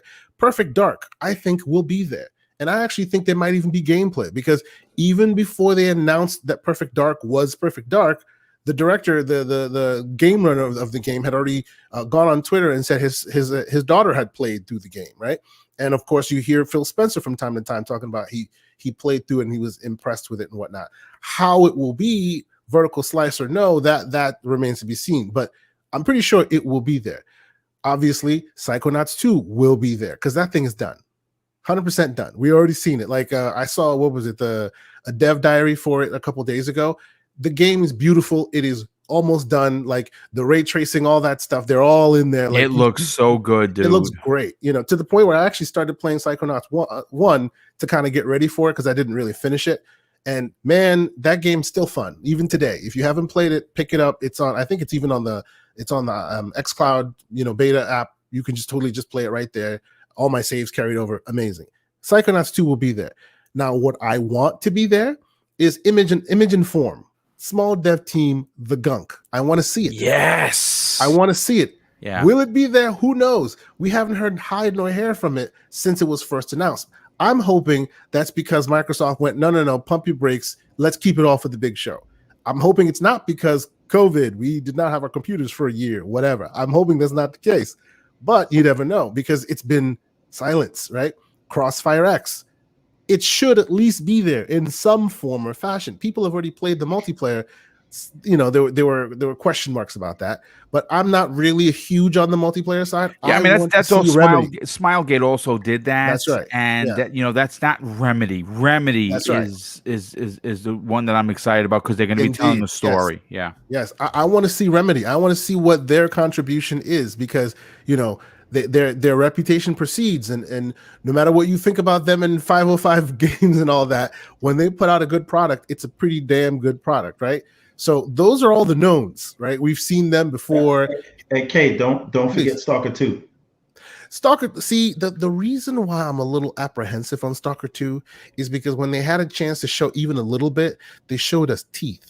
They showed us like it was cool, which is why they should but have something to show at E3. But that was like 4 months ago or so. It seems like it was a million years ago, but that was 4 months ago. So between then and now, either they kept the big showcase and just decided to show us teeth, or there was enough delays where all they had to show were teeth. We shall see. Maybe now they're going to show foreheads. Maybe they will show foreheads. Exactly. Now, that's all the knowns, right? Then there's a bunch of unknowns. They have so many studios at this point, and each of their studios has multiple teams, right? So it is very difficult to see what they will do there. Again, the problem with all of this is Microsoft has this amazing ability. They just cannot catch a break, right? There have been years of Xbox has no games, and then there's this. No matter how much they release of new hardware, it's never good enough because somehow the competition seems to do it better. You can see by all accounts that this was the year they were going to reintroduce that Xbox, that platform, right? It's no longer just that one box. It's a platform for you to get into Game Pass, you know, whether on PC or wherever. This was the year they were going to completely blow the doors off and announce all that, right? And then, of course, the C virus showed up and just killed the world, right? And and more importantly for our discussions, killed AAA development like in its tracks, right? You know, some people say it's an excuse, some people say this and that, but by all accounts, specifically in the AAA space, that is like mocap, orchestras. Yes. That's the bread and butter, the essential components for these AAA games. And for a while there, it was at a standstill, like complete stop. I love Senua's Sacrifice, the dev team, Ninja Theory. They have a bunch of dev diaries they do. They're fantastic, dude. They're always great. As you know, they are always great. But it leads me down the path of, okay, are they showing us what they're showing us because they know that we're all looking for details and they're trying to keep it quiet? Or are they showing us what they're showing us because that's where they are in the process? Because if that's where they are in the process, don't expect to see this game for at least 2-3 more years, which is very disappointing to most, right? And that's speaking from the gamer's perspective, right? As a gamer, you want to see these things there. We really they have so many studios and so many ideas, and we have the idea of the vampire game that we're all potentially excited for. There's so many dribs and drabs of little pieces of information that are coming out here and there, and we want to see that, right? But again, the problem is Microsoft is in a different game now, right? They used to play the big fish, small pond game where, you know, head to head with the competitor. They say they don't compete with Sony anymore, but we all see them competing with Sony. And if you compete head to head in that small pond, big fish kind of game, clearly, even now, Sony wins that game because they have that quality of game and all of that. You know, what was it? A couple weeks ago, they said, oh, Sony said they're going to release 23 games and the world ended. Oh my God, 23 new games. Microsoft has 23 studios. They have multiple teams. What does that mean? 1 + 1 = 2. Obviously, they'll be releasing a crap ton of games. That's just, you know, part and parcel of the idea of having so many studios, right? But the question is, how devastating was COVID to all of this production, right? Because none of these studios were bought like in 2010, many of them 2018, 2019. So in certain instances, they're finishing off their prior contracts to then start new contracts, right? And then right there, C virus, everything went to a standstill. So the question is, how much can they cobble together to show you, the gamer, to get you that excited, right? Because that's what we want. That's what this is about. It's not about when they're releasing. It's not about when it's going to be in your hands. It's about that day, that show. What do you have to show me? And Microsoft, man, they have this unique ability to always step. They fall down the tree and they hit every single branch going down. Yes, sir. And it's all here for them, right? Mhm. Fan Fest, Summer Game Fest is coming, and yes, PlayStation will be there, but E3 is coming and they won't. So this is all to themselves. Hopefully they can pull something out. Yeah. I'm concerned, but again, from a business perspective, we like there's really not that much of a concern, because at the end of the day, they can go, hey man, here's a bag Square, here's a bag UB, here's a bag, your games are now ours, or timed exclusive, or you know what, keep it multi-plat, it's in Game Pass. So all that, all the disappointment can be covered over with potential awesome third-party announcements. And that may be how they, circumvent this whole, well, we had all the pieces to the puzzle for you, and then the C virus killed everything. That may be how they circumvent that. And that's probably why folks are hearing a lot of worried tones now. Oh, well, Matt Booty came out and said that the virus really did a number on them. A bunch of renowned journalists are saying, temper your expectations, this and that. So that's kind of priming the pump for this. But then again, every time I think of that, then I think of what Aaron Greenberg said right before they showed Perfect Dark, right? So maybe they've learned their lesson and keeping it close to the chest. I hope that's what it is. But I have to, as Tempest said eloquently, for some reason, I'm pulling back. I'm keeping my expectations in check, because every time they go, this is the year, and then you left going, maybe next year. Yes. They have a lot of studios, and we've heard hide nor hair from them. I just hope we see. I don't care if it's Dev Diaries. I don't care if you pull the camera into the studio and say, see, this is how it could potentially look. Unlike other studios, unlike other situations where, if you're not making the game, you're not eating. They have, as we've already aptly discussed, they have Game Pass to fall back on, right? So they can make those vertical slices and then release the game however many months or years later that they need to. I just hope that they see the value in working on those vertical slices for this show, because they can also say, listen, we're not in that PlayStation game anymore where it's game for game for game. We're at Netflix. We have a library, so we don't have to make it all happen today. I know our hardcore will be disappointed, but we're looking at billions of users now. We're in India. We got the games on the phone wherever they want them. Yes, this a couple 100,000 folks will be disappointed, but in the long run, our business is far beyond them now. That could be where they go, which would be disappointing for us.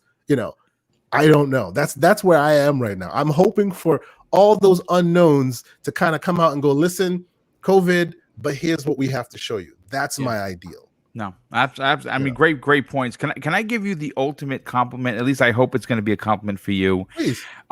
You listening to you talk, but besides being elegant you sound very close to Mark Bernard. Oh, I take that as a compliment. And Mark Bernard, if you don't know who I'm talking about, is the co-host of Fat Man Beyond. That's Kevin Smith's podcast, which I watch it a lot. I love that every freaking week. And hearing you, I close my eyes and it says, "Did I get Mark Bernard on the show?" Because my God, that's a great compliment. I like that. He's the Mark Bernard of the gaming industry. I love it. That man has done a lot of good work. I take that compliment. Yes, and he actually helped write Masters of the Universe and a few other things he's doing with DC. Listen, you have good company. They Kay Asante for sure. But you know what, Crispy Bomb, let's bring you into the conversation, because you're going to give it to us raw. Microsoft and their gaming fans, the diehard gamers who have been taking it on the chin for almost 8+ years since the launch of the Xbox One, I don't think can take another wait until next E3. I think that when you talk about this being the 20th anniversary of the platform, we know what they're doing with Game Pass. We know that they have the power. We know that they have the goodwill. They have the market dominance right now. People are talking about Xbox. Even people that don't even play games are talking about Xbox. But what do you, in your opinion, think that Phil Spenser needs to bring to this show in 19 days? Well, I've really had an inkling for Let's see all the first party, Phil. All of it. Give us it all. You know, you can go and look at Game Pass as like this one thing, but when it comes down to it, all we've talked about is studio acquisitions and how they're making games. Well, we've seen inklings of it. And, you know, two games that really stand out right now that I think are farther along than a lot of people think is Avowed and State of Decay 3. Yeah. I think both games have been in development much longer than people think. And the reason why I say especially Avowed is because Obsidian really kind of let Private Division have the reins of Outer Worlds. So if you think about it, what have they been doing? You know what I mean? Them themselves, you know, most of the DLC was ran by Private Division. Yes, they're technically the publisher, but they're more acting like you know, kind of a coexistence with developing the game the entire time. So, you know, I don't know, like, and from what I've heard, it's running on Unreal Engine 4. I mean, I think we could see this game. We could possibly see this game. No, coming out this year, I'm not going to say that, but at the least see much more than what we saw. And, you know, that's the thing, like acquiring a studio and everything else, there's a reason that Phil went out and grabbed these studios. There's got to be a reason. It's not just because of the name or anything else. They got to be working on something. Like a lot of people go to Bethesda and say Starfield was a big reason why he probably bought them. You know what I mean? Or you know, pitched to Satya to buy them. You know what I mean? So, you know, I look at what they have, the, you know, the plethora of games that they could possibly bring out. And, you know, some of these games that we got little teaser trailers, it's like, you could bring us more than that. But at the same time, I'm going to be honest with you. I've seen enough of like Crossfire and all these other games. Like don't show me new Ascent gameplay when the game's about to come out. Like, don't do any of that. Or, you know, oh, there's a DLC coming to this game. Like, you know what? You could do that very briefly, but do not make I don't even want to see 3 minutes of it. I want to see, you know, these games that they've already talked about. If it doesn't have a release date, let's get the release date, get a quick little like 1 minute scissor reel of you know, like, you know, great action in it and move on from it, because, you know, we're really here at this point to see what Xbox is going to bring. Now, it doesn't have to be this year. No. And as we all spoke, and COVID has really messed a lot of things up. And you can say this, that, and the other thing, but all the companies have had issues with this. Okay. So I give a pass on these past 2 years very easily. I mean, it could look like they're doing, you know, kind of like shady things and being like, oh, well, we'll use this as an excuse. At the end of the day, they're all doing it. Okay. And even some games like Cyberpunk should have been, you know, kind of delayed even more. The fact is if we get an inkling of what they're doing, besides, you know, just, you know, these little cinematic trailers and get a little gameplay and get something new. Like I said, like, and actually, KSAT, you brought up a good point. You know, we don't know. They released these videos from Ninja Theory. That does not mean that they haven't been working on this game for a while. Right. You know what I mean? So they could have just been like, okay, time to release this after we've been working on it for a year. You know what I mean? You don't know. And that's the whole point. Like some of these little like tidbits that we get, I'm almost like they're baiting us. They're baiting us to kind of be like, oh, this isn't happening anytime soon. You know what I mean? I see Xbox. I see you. You know what I mean? Like, you know, WB, like that whole thing. Like we were all like, you know, there was a couple people and a couple articles that came out that said, oh, they're going to purchase Bethesda. And then it disappeared once WB talk started. Okay. And even us, we had shame on us. We just kind of ignored the little, like, there was like a few articles. I could probably go back and find them, but you know, I remember hearing about it like, oh, is Xbox purchasing? And then people were saying PlayStation and this and that. And then, you know, all of a sudden we're on the WB, and then all of a sudden they're like, bam, yeah, we bought Bethesda. Like, here you go. And it's like, wait, what? Like we weren't expecting it. And you know, that's the thing. Like, you don't know what Bethesda's working on either with all those studios. Like, dude, I don't know. Like, they could really blow our minds if they want to. Even if it's some, you know, brand new IPs or, you know, even games we weren't thinking of, yeah, go way back or something like dude, imagine if they freaking brought out like a cinematic trailer for Fallout 5. You know what I'm saying? Like, people would go crazy. Okay, because they're not going to do 76 again. I think that's the whole reason why Bethesda joined Microsoft, because they're like, you know what, 76 is the only route we could feel like we can make money. And guess what? It didn't work. It failed. It disappointed our fans. You know what? Microsoft's going to let us do our thing, but we're going to be able to make those games the way we want to, and it's automatically going to have an audience thanks to Game Pass. I'm telling you, there's probably some game, and Jason Rottle said it on the ILP. Everybody remember that? Come on. There's a game that is coming out this year that hasn't been announced that he considers his game of the year already. So he knows something. Yeah. So it's going to be very interesting. I hope they bring it. I mean, Phil, you gotta bring it, dude. You gotta show people a reason why, even if they're not available now, why they should want a Series X or even S. And that's the beauty of it.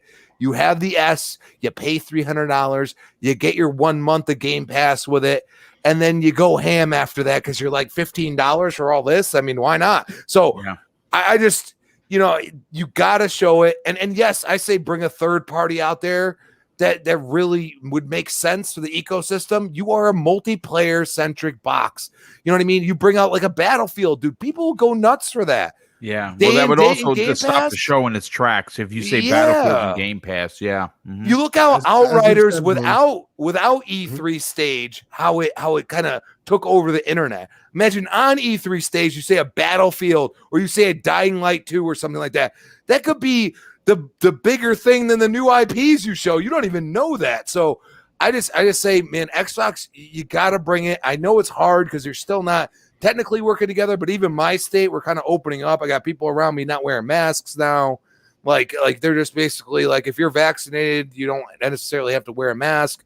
So, I mean, things are changing. I know it's like right before E3, but maybe they could put something together that's even more amazing than we thought they could.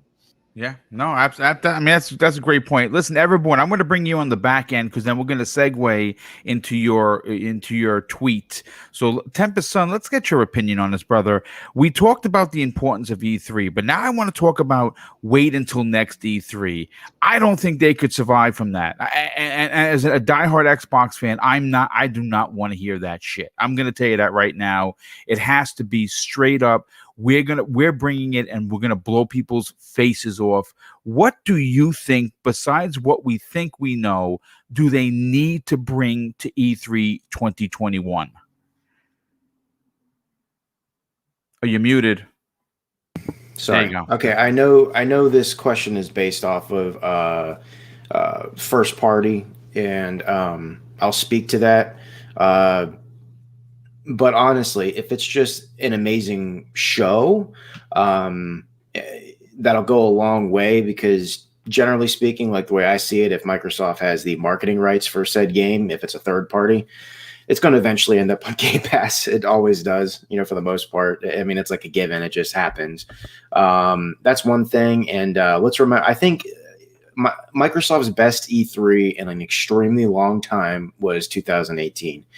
And They had a decent first party presence, not great, but everybody loved that show because, one, it was the 5 acquisitions and the announcing the new studio that they're making. I forget what it's called, but anyway, they announced that, but it was the third party. You had Devil May Cry 5 and a bunch of other games that nobody expected to see.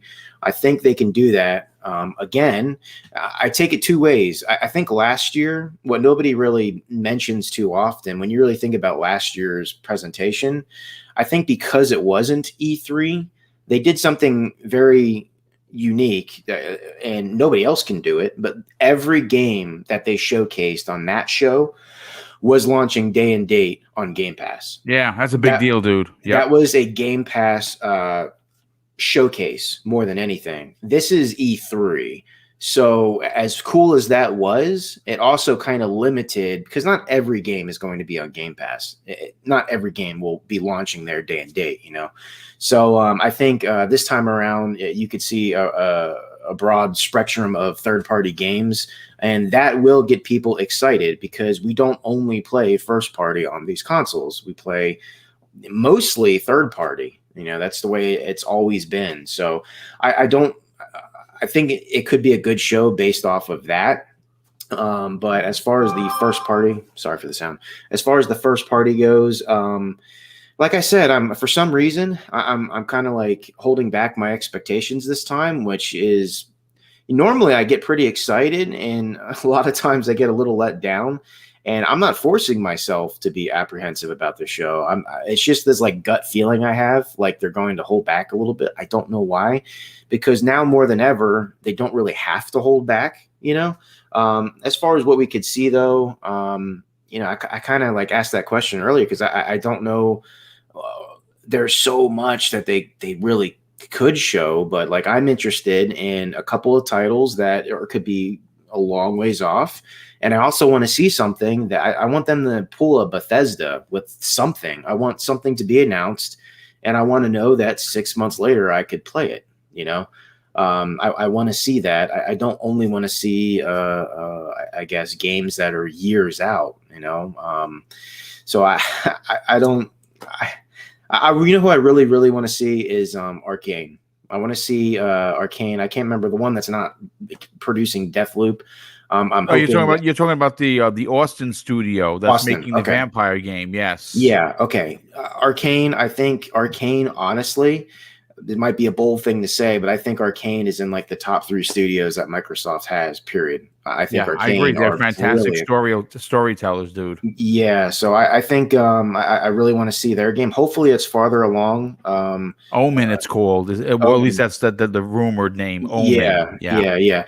Sounds like a wicked concept, So I don't know. I think the sleeper hit might be Compulsion. Phil has said it himself, and I don't think really Phil says anything that's he means everything he says. At some point in time, he's a very calculated man, so he's probably trying to tell us, hey, they're on to something here. One thing I want to say is Crispy made me think about this. He made the point of they had to have bought these people for a reason. These companies, what's going on. And I originally thought that we wouldn't see anything from State of Decay 3 for a long time, right? But when you really think about it, when they bought State of Decay, you are right. They had to have seen something because technically speaking, really the only thing that they've made, that studio, is a low 70 Metacritic game. And in Metacritic, who's Metacritic? But they made a low 70 game. And then when 2 came out, it was like a high 60 game, I think, right? Yeah. So it's not like they bought a studio that had glowing colors on their reviews and things like that. Maybe they were already prototyping or decently along on State of Decay 3. They saw that and were like, hey, we need to lock this down, So I don't know. Just for what Crispy said, it makes me think that we might actually see something. And I think they've spoken on that game. They are absolutely going for a AAA presentation this time. On that game alone, the one thing I want to see is, and people might disagree with me, I want to be able to make a character and then care about said character. I think they should not completely ditch the randomized characters, but I want to be able to make one and go from there, and then have like random ones that you can find or whatever. I'll take it a step further. I understand it's a multiplayer game, but I think that for me personally, as someone that is considered the selfish gamer who enjoys the single player content, I think it's going to be almost a travesty of justice if it doesn't have a straight up single player campaign as well as the survival multiplayer aspect, and where you can bring your character back and forth. That's just my opinion. Yeah, I agree with you. No, they can absolutely do that. So, at the end of the day, for some weird reason, I'm a little bit, I don't know what they're going to show. That doesn't mean I don't think it's going to be a fantastic show, though. I think we could walk away saying this is probably their best E3 ever, because as far as I know, they're more aggressive now than ever going after the third-party exclusives, second-party exclusives, things of that nature. And let's be honest, if they come out with a trailer for Far Cry 6 and it says available day and date on Game Pass, or Battlefield 6, I mean, that alone is literally them saying, hey, We know millions of you like to play these games. Well, now you can do it for $10 and you can play it. You know, that alone is like a killer announcement that if you don't think that's a big deal, then I don't know why you're playing games, you know. So No, I definitely like the point. yeah. Let's get Cyberknock. Cyber, for you personally, do you think that all of the goodwill could potentially be lost on Xbox if we get another wait until next E3 scenario?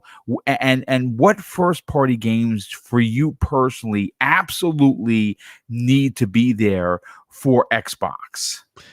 I don't think all of the goodwill, but it would be a very big gut punch because it's been said multiple times. It's pretty much a meme in the community now. That's what everybody uses.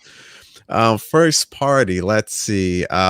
We absolutely have to see Halo Infinite, you know, with all the bells and whistles. Like, you know, the intro that they showed last year for Halo, which I compared to oh shoot, what's the name of the show on HBO? With the robots. Westworld. Westworld, that's right. It got me with the same vibe. When I was looking at that intro, I was like, this is not CG. This is Halo right here. This is what they're gonna give us, you know. But not just graphically, obviously, we need to see some great gameplay, see the Chief in action, and you know. So Halo Infinite needs to be there, of course. We have to see exactly what Starfield is all about. I think I think I mentioned it on someone's podcast. I was in the chat. I quoted Todd Howard. He was just like, "This is a game that's getting tremendous hype for. Starfield's getting tremendous hype for a game that no one has seen yet." You know, which I thought was pretty comical. The community can't stop talking about it, so now it's time for us to see it exactly for what it is. I'm with Tim. If I can, man, I love State of Decay. If State of Decay makes an appearance, I'm good. You know, I don't think if it does, it'll probably be another CG trailer, in my opinion. But I love that franchise. I fell in love with the first game and the second one. I know there was tons of problems, and even with the multiplayer on the second one, the way the co-op works. With the tethering was a big with the issue. tethering, it was you know, a lot of the community didn't like that, but it really evolved into something extremely special that they can keep, you know, evolving from there, right? Let me see more from first party. I would like to see obviously Hellblade. I you know, 1000, the first game, I adored it. I thought it was great. It did become a little bit repetitive with the combat, so I know they're potentially going to expand on that. But let's see what else here. I mean, I think that I'm good with that, and I just want to see pretty much a game plan, like I mentioned earlier, of what they have, you know, between like 2 or 3 years out. But kind of like Tempest said too, you kind of want to, if you're not a Halo guy, right, or if you're not a Halo gamer, let's say, if you're not into Halo, what other games are going to be there for you to enjoy, you know, this year, the rest of this year, and you know, beginning of next year. I'm not that much into racing, so Forza for me, I obviously love watching the, you know, the graphical fidelity and the technical display that team brings. But another game that is not an Xbox exclusive, but it is a game I'm looking for. I mentioned earlier too, 12 minutes. I need to see more 12 minutes, man. I'm in love with that game. And yeah, man, that's it for me. I think Halo, State of Decay, Hellblade, Psychonauts 2 looks really exciting. I'm excited to see more of that. I know it's not a exclusive to Xbox; it's a multi-plat, but they do own them now. And if we can see, if you know, something else from Bethesda, that'll be amazing too. Yeah, no, absolutely. So listen, let's get great stuff as always, Cybernox. Let's get Everborn Saga, who's been chomping at the bit to get in here. You know, you're very vocal about what Xbox needs to do, what you think they need to do from a fan's perspective. But I kind of want to grab your attention and your ear to a businessman's perspective. You know, the wait until next E3 is a tagline that we've all heard more times than I think that we ever want to talk about. And I think now with what they have done, with the fact that they're celebrating 20 years of the platform, this show has to be the biggest showing of the entire 21 campaign. And Xbox has no choice, in my opinion, than to lead the charge. Where do you fall on the wait until next E3, and what first party games does Phil absolutely need to bring and bring in a big way? Okay, so again, I think the wait until next E3 thing is like, I, you know, I think no matter what, people are going to try to find a way to downplay the show. Yeah. And if they don't show this or that, it's going to be a rough couple of days on Twitter. But I think we'll be fine, and we'll still be excited for the things they show. So I'm not letting any of that talk from people who are going to have like, intellectually dishonest arguments about the show downplay my hype. So that's that part of it. Now, what I think I think this show is all about two things, which I said earlier. It is they have to. There's no choice. I apologize to you 343, but you have to make sure Halo shows well. Yep. Right. And I think that even if it's not like, oh my God, this is the definition of what the Series X can do, because I have a big feeling that they're going to show it on PC. I think if the game is ready to play and they drop that multiplayer beta and people can actually have Halo in their hands again, that's going to do amazing things for goodwill, because you're not waiting at that point, right? Here is Halo. It's going to be ready with the campaign in the fall, but you can go play it right now. I think, as a matter of fact, I think that's your one more thing, right? Now, I think I still think they talked about Hellblade in 2019. That's when they showed us what they imagined it would be, and they said it was running on something similar to the Series X hardware, right? There is no reason to me that even if it's not like gameplay, you can't show me an in-engine actually playing on the Series X at this point, right? I know motion capture, but they've been back in the studio for a little while. You could give me a couple of seconds where you show that game, and that is how you show off the power, right? So you solve the wait until E3 if people can go home and play Halo, like not go home, you're already home while you're watching it, but like you can play Halo right now, so you're not waiting. And then you want to talk about most powerful, show me Hellblade. And then you want to talk about the future, and you want to talk about exclusivity, and you want people to be really salty, and you want people to get FOMO, you show us Starfield and what it is. And even if it's late 2022, that's cool. Halo's this holiday, Starfield's next holiday. You remember they used to do that with Gears of War and Halo in the 360 days? It's like this year's Halo, next year's Gears. Yeah. Starfield can be that for next holiday 2022. That's fine, right? Everybody's been talking about what's going on with Forza, right? And I don't know if it's going to be like Horizon is the one that they say, that's the one that they say is going to be in Mexico. Yes, correct. Right? So you have that. Now, again, if you say that you're going, I hate to say that they need to bring in Ubisoft, because the service is strong enough to stand whether that happens or not. That but it's still a mic drop cake. moment, though. Yes. Right. Right. Yeah. So, but again, I think the goal of the show here is going to be, if you're not already on Game Pass, you're stupid, right? I think that's what they want you to feel like. They want the FOMO to say you're on that. And you, so Halo, Starfield, Hellblade. Now, what's the icing on the cake? If you announce the Ubisoft deal.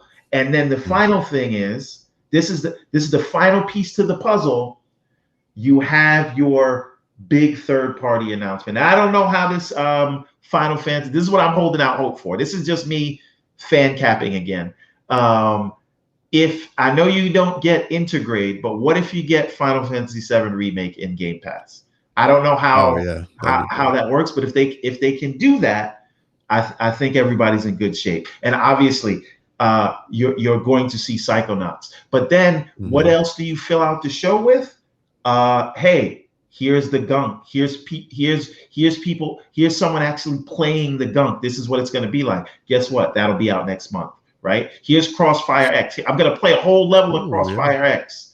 Oh, guess what? That's going to be out in September, right? And now the idea of dates and we all know that Phil and the whole team at Xbox, they hear all of these things and they adjust after every show, right? So you remember the May indie showing, right? And how Yes. everybody was like, why'd you use those stupid mics and why'd you do this in Teams? And then the next show was highly produced, right? And Mhm. people were saying we need to see stuff even if it's not coming out. And so they gave us that, even though that they had been staying away from that since Scalebound. But last E3, people said they wanted to see games, even if they're far out, and they listened. So I know that everybody's talking about they need to see gameplay, and I know they know that. Now, the only other thing they need to do is some sort of a surprise. And Yeah. I don't know what that surprise is, but I'll tell you this. In Exile is working on a big budget first person RPG, which I think we will see it there. I don't think they tweeted that by mistake, right? Then what do we not think that Bethesda is not working on titles that haven't been announced already, right? Oh, yeah. There's no way that Bethesda, all of their 7 studios and however many teams they have, that they were only working on 3 games, right? What are the other studios at Bethesda working on? And so Mhm. I think we get those surprises on the Bethesda front, plus what In Exile has to offer, and I think we get I think we get Starfield, and I think Starfield shows well, and they hit us with the only on Xbox. Now, what would be Man, interesting is if they show, last point, if they show Tokyo Ghostwire and Deathloop, because I think they're going to show it, but they give us the Xbox date on it, just to let everybody know who's getting that. Hey, in 6 months or a year, whatever it is, this will be on the Xbox. But Everborn, I was just gonna yes, sir. add to exactly what you were saying. If they wanted to use that wait till E3, they can literally use that and kind of do what they've done in the past, like wait till E and then like something cuts off and then they'll go into exactly what they want to show you, you know, for the next year or two and just show banger after banger, whatever their plan is, you know, just to say, hey, we're listening to the community. You guys have been waiting and here we are showing you guys exactly what we have planned out. I think that might work out a little bit too.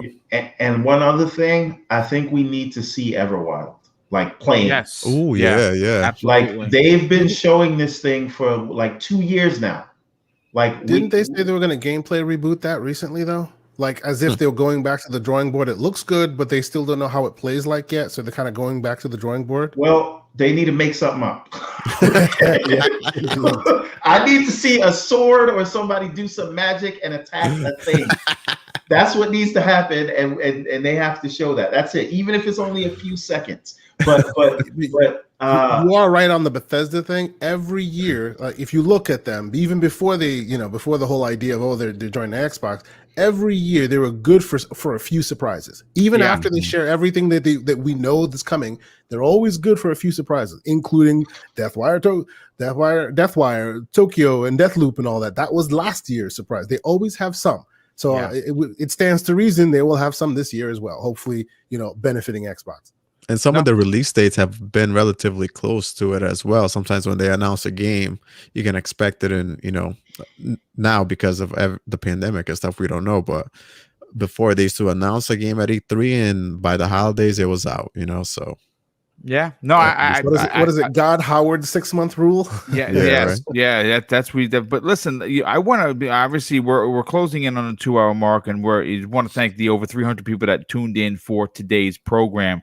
We do have one small other topic that Everborn is going to lead on, and we're going to get everyone's opinion. And I want the chat involved in on this. Everborn, you did a tweet that blew up on social media, and you said, well, what do you want to open the show and close the show with? So you go with your choices, and then we'll get the rest of the panel. Well, part of that tweet though was what will they do versus what should they do, right? So Well, I'm just because the answer is two different things, right? And I think it's important to point that out, because for me, if you do not end that show with Halo, it says that Halo is no longer the primary IP at Xbox. It's not taking away from it, but it is saying we are no longer relying on this, right? And I think that if they close the show with Halo, it says Halo's still number one. This is the house that Halo built, right? But if they don't, and I don't think that they will, that is a marker to everyone that says it's not only about Halo. It's not all on Halo's back, right? We are leaning towards the future. So here's Starfield. Here is, Hellblade or Avowed or whatever it is. But it's not.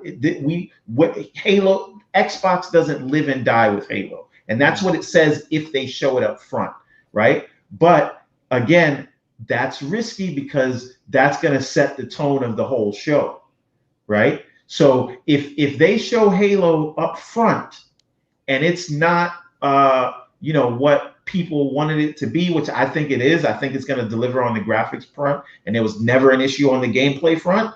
Like, I think that sets the tone and gets everybody hyped. So I say open with Halo and don't even end with Starfield. End with a one more thing. I think Starfield is second to last, right? And then you end with something we haven't heard of yet. So, I mean, listen, I like what you're putting down. What do you call it? It's a lot of pressure. I'm glad I'm not calling the shots, because the opening salvo and the closing salvo have to be big. Kay Asante, if you are positioned to write the script for this E3 2021, what do you open and close with? I have to say, I do agree with my brother Everborn. If they show Halo first, it means they're recognizing the end of the era where Halo was the tip of the spear, right? They will release it; it'll still be around, but they're not dropping the mic with Halo, right? And let me be clear here. I'm a Halo stan. I have been playing all the campaigns for years. I'm on the mission to get all the achievements. I'm like 90 some odd in. I've been playing that thing for years from the Halo MCC collection. Love the stories. I love it. But I wouldn't hate if they started the show with it. See, I agree there. Halo I is from a different era. Yeah. Halo is back when all there was Halo, when nothing else even remotely compared to Halo. And let's be real talk here. I don't see Halo ever going back to the heights it used to be. And now Microsoft has so many studios and so many like really talented AAA id tech, for damn sake. You know what I'm saying? They got id tech at this point. They don't need to hang their hat solely on Halo. So I would start the show with Halo. And of course, as everyone so correctly pointed out, it's graphics. That was an oversight. If you really pay attention, 343 has done a damn good job with graphics in the past. Like, to this day, you drop a 343 game in the Series X and you'll like mouth agape. It's that good, right? So they just made weird decisions last time around. When they correct the graphics, there will be no question. And the gameplay was already great, right? So start with Halo. Let the graphic horsepower and all of that shine through, so people can just breathe. Oh, okay, it's good now. Maybe we'll have Craig as a UNSC agent. That's what I've been saying that I think that you missed the mark. Craig, if you don't Craig make is the him sleeper cell. Yes, he wants revenge for his parents getting killed. I mean, let me have a portrait of Craig on the wall. Let me ask another question though. If they end on something from Bethesda, let's say it's Starfield, let's say it's something else, does that what message does that send? Does that send the message that this is I don't Bethesda's think house they'll end with now? Bethesda. I don't think they'll end. I don't think they should, because I think I don't think they will. I think if they end with anything, right? If they start with Halo, second to last will be a Starfield, and the last thing will be whatever the hell they're doing with Kojima. That's what. Yes, yeah, that's a great Because point. that's the drop the mic moment you want. That's the oh no, PlayStation people, guess what's happening? That's what that is. Yeah, because even if it's just a logo on a screen, even if it's just a Metroid Prime 4, just the logo, and you see the looting. Oh yeah, that's what they need to do. Because I don't want to feel like Bethesda's taking over. Like they're a part of the family now, but you don't want to feel like, okay, this is their house now. Sure. I mean, I will argue a small point that in certain instances they should take over. Like sometimes the showmanship and the marketing, and sometimes, like if you compare the past of Xbox's stuff to Bethesda's stuff, they've always had a higher clip in the E3 world than Xbox has. So some of that stealing, you wouldn't call it stealing, they bought it, but some of that borrowing from Bethesda would be good. But I'm right there with you. They should still be, hey, this is Xbox. We had these others, and now Bethesda's now joining us. Now the family is bigger. It's I mean, look, everyone has given really great points. For me personally, and I'm going to get the rest of the panel's information, I think that you absolutely have to put your strongest foot forward. And I think the most important foot forward for Microsoft is Halo Infinite. I think you have to open up the show with a straight up brand new gameplay with all of the bells and whistles and all of the ray tracing and everything that makes you look at this game. First of all, like you said, Keisante, you knocked it out of the park. The gameplay was already there. We already walked away with like, yeah, this is some dope gameplay. They just need the graphics to back up the gameplay. And I think they're going to deliver in a big way. How I would close the show is something like this. You open up with you start talking about the Ubisoft deal going into Game Pass right now, right? You say Ubisoft Plus has been a part of, they've been doing it on PC. Well, we're going to welcome them to the family. So now the value proposition has gone through the roof. And this is what I say, because I think Microsoft has the money, and I think Ubisoft has the talent. How you close out the show, you think that it's just going to be the Ubisoft deal, and they say the lights go low, and you see the 3 green dots come up for Splinter Cell as an exclusive for Xbox Series X and S. I'm getting goosebumps talking about that just now. By the way. Don't give me hope. I don't think. quit playing games with my heart. Listen, I brought this up. I think I was on Luca's show.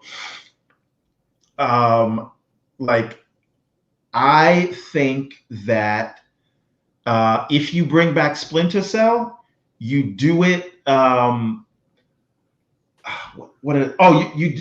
do it like Hitman, right? You do it. You do it like this is an open world, because Ubisoft likes that, right? Yeah. You do it. It's an open world, but you have a mission to carry out as a spy, and you have to blend in that open world in the different environments, or in the larger map. And wherever the mission is, you blend in. You get in, you get out. You get the info you need, or you take out who you got to take out, and then you get out of there. I think in today's world and the games that Ubisoft likes to produce, that's how you do a Splinter Cell. I mean that I agree, but these shows are advertisements to sell games, to sell consoles, to sell services, right? I think if you want us talking about the Xbox showcase for the remainder of 2021, and Ubisoft, Ubisoft Plus. We're announcing Far Cry 6 that comes out, blah, blah, blah. Everyone's like, oh, yeah, everyone's clapping. Everyone's excited. And then they say, well, being that if Ubisoft has become a part of the family, we do have one more thing. And that's when the lights go low. You hear the boing. It come on when he's turning on his visor, and that's how you end it. You just end it with the three lights, and you put Xbox exclusive. And you don't say that it's in VR coming later. No, you literally say nothing, but you show the lights. You hear the sound, and as it fades, Xbox exclusive. That's it. End of show. No more, no less. And you have people talking about your brand for an eternity. Cybernox, let's get your opinion on it, brother. How do you open, you personally, and close out the Xbox show? Oh man, I'm torn on this one because I think we asked this question last year too. Because Halo obviously is what everyone is looking forward to, or not everyone, but a lot of us are looking forward to, right? And if you start the show with Halo, that's when you have potentially your biggest audience, right? Everybody's tuned in, everybody's fresh, everybody's hyped. It sets the mood for that whole showcase, and I think they are going to deliver. If it were me, though, I really like what Kay Asante said. You know, it's Halo. It's a franchise that's had its ups and downs. It's not what it used to be, but it could potentially still be something great, you know. And it's, you know, this was supposed to be a 10-year project for them. So I would end it with Halo, right? I think at the end of these shows, everybody's expecting that, you know, big mic drop moment. And if they give Halo that treatment, you know, we're going to see a lot of Halo, and they know it's going to deliver. They can see, you know, if they're projecting that, hey, we are hitting on all cylinders here with this Halo Infinite, this gameplay, this trailer, all this footage that we have lined up, let's give it the proper treatment. Because after this one's supposed to be a long-term Halo, and I would love for them to have it at the end. That's what a lot of, you know, you put most of the time you remember like the beginning of the show, the middle of it sometimes can get a little fuzzy, and then you obviously remember like the last third of the show, let's say. And yeah, I would end it with Halo, and maybe if they have something with the initiative, I would do it right in the beginning too, just kind of, you know, stating, hey, you know, we have something here from Perfect Dark. This is what we have. We're gonna start the show big with some of our new quote unquote new IPs that we have, and then we'll gradually start, you know, putting everything else here. And then right at the end, you end with Halo, and you do it justice, and you know, let Halo be Halo and end the show with a bang. There you go. There you go, Simon. Strong points. Crispy Bomb, let's get your opinion on this. What do you open the show and then close the show with to keep people talking about the brand? Well, I mean, open the show, you know, you guys are going about a game, this and that. They always kind of open the show with like this scissor reel of like, you know, games that, you know, have been out or anticipating. Here's what I want. Instead, give us a 2-minute little tribute to the devs who've been through a lot through these past couple of years. Really, you know, kind of maybe have Pete Hines in there with some words, and kind of showing Bethesda and Obsidian and all these other devs kind of working even at home or anything else. And then go into, you know, another like 3-minute scissor reel of just Game Pass day and date games, and get it out of the way. That's what I ask of you. Just get it out of the way. I don't want a lull moment in the show. I want, you know, interesting and new and exciting and you know, gameplay all throughout the show. But if you're gonna present Game Pass, present it like that, and then have an instrumental as Phil walks out of the shadows or whatever of DMX gonna give it to you. Just an instrumental, okay? And you go and do that. And I'll tell you right now, it's going to get people amped up. Too soon. Well, no, it's a tribute to DMX. Come on now. Yeah, no, absolutely. You can do a tribute, dude, and at the same time sell your brand. Absolutely. Yeah, dude. I mean, you know, it's the Xbox. I mean, come on, who better? You know, I'm just saying. True. Yes. You know, I got you. So you know, the point is that I would rather them get it out of the way at the beginning. It's almost like what PlayStation did with GTA. You know what I mean? Like, we're doing this again. And it's like, well, I would rather them get it out of the way at the beginning. Then you can come out, you know, right after that with whatever you want to do. I mean, you could go anywhere with this. You could go Halo, but I feel like they wouldn't do that again.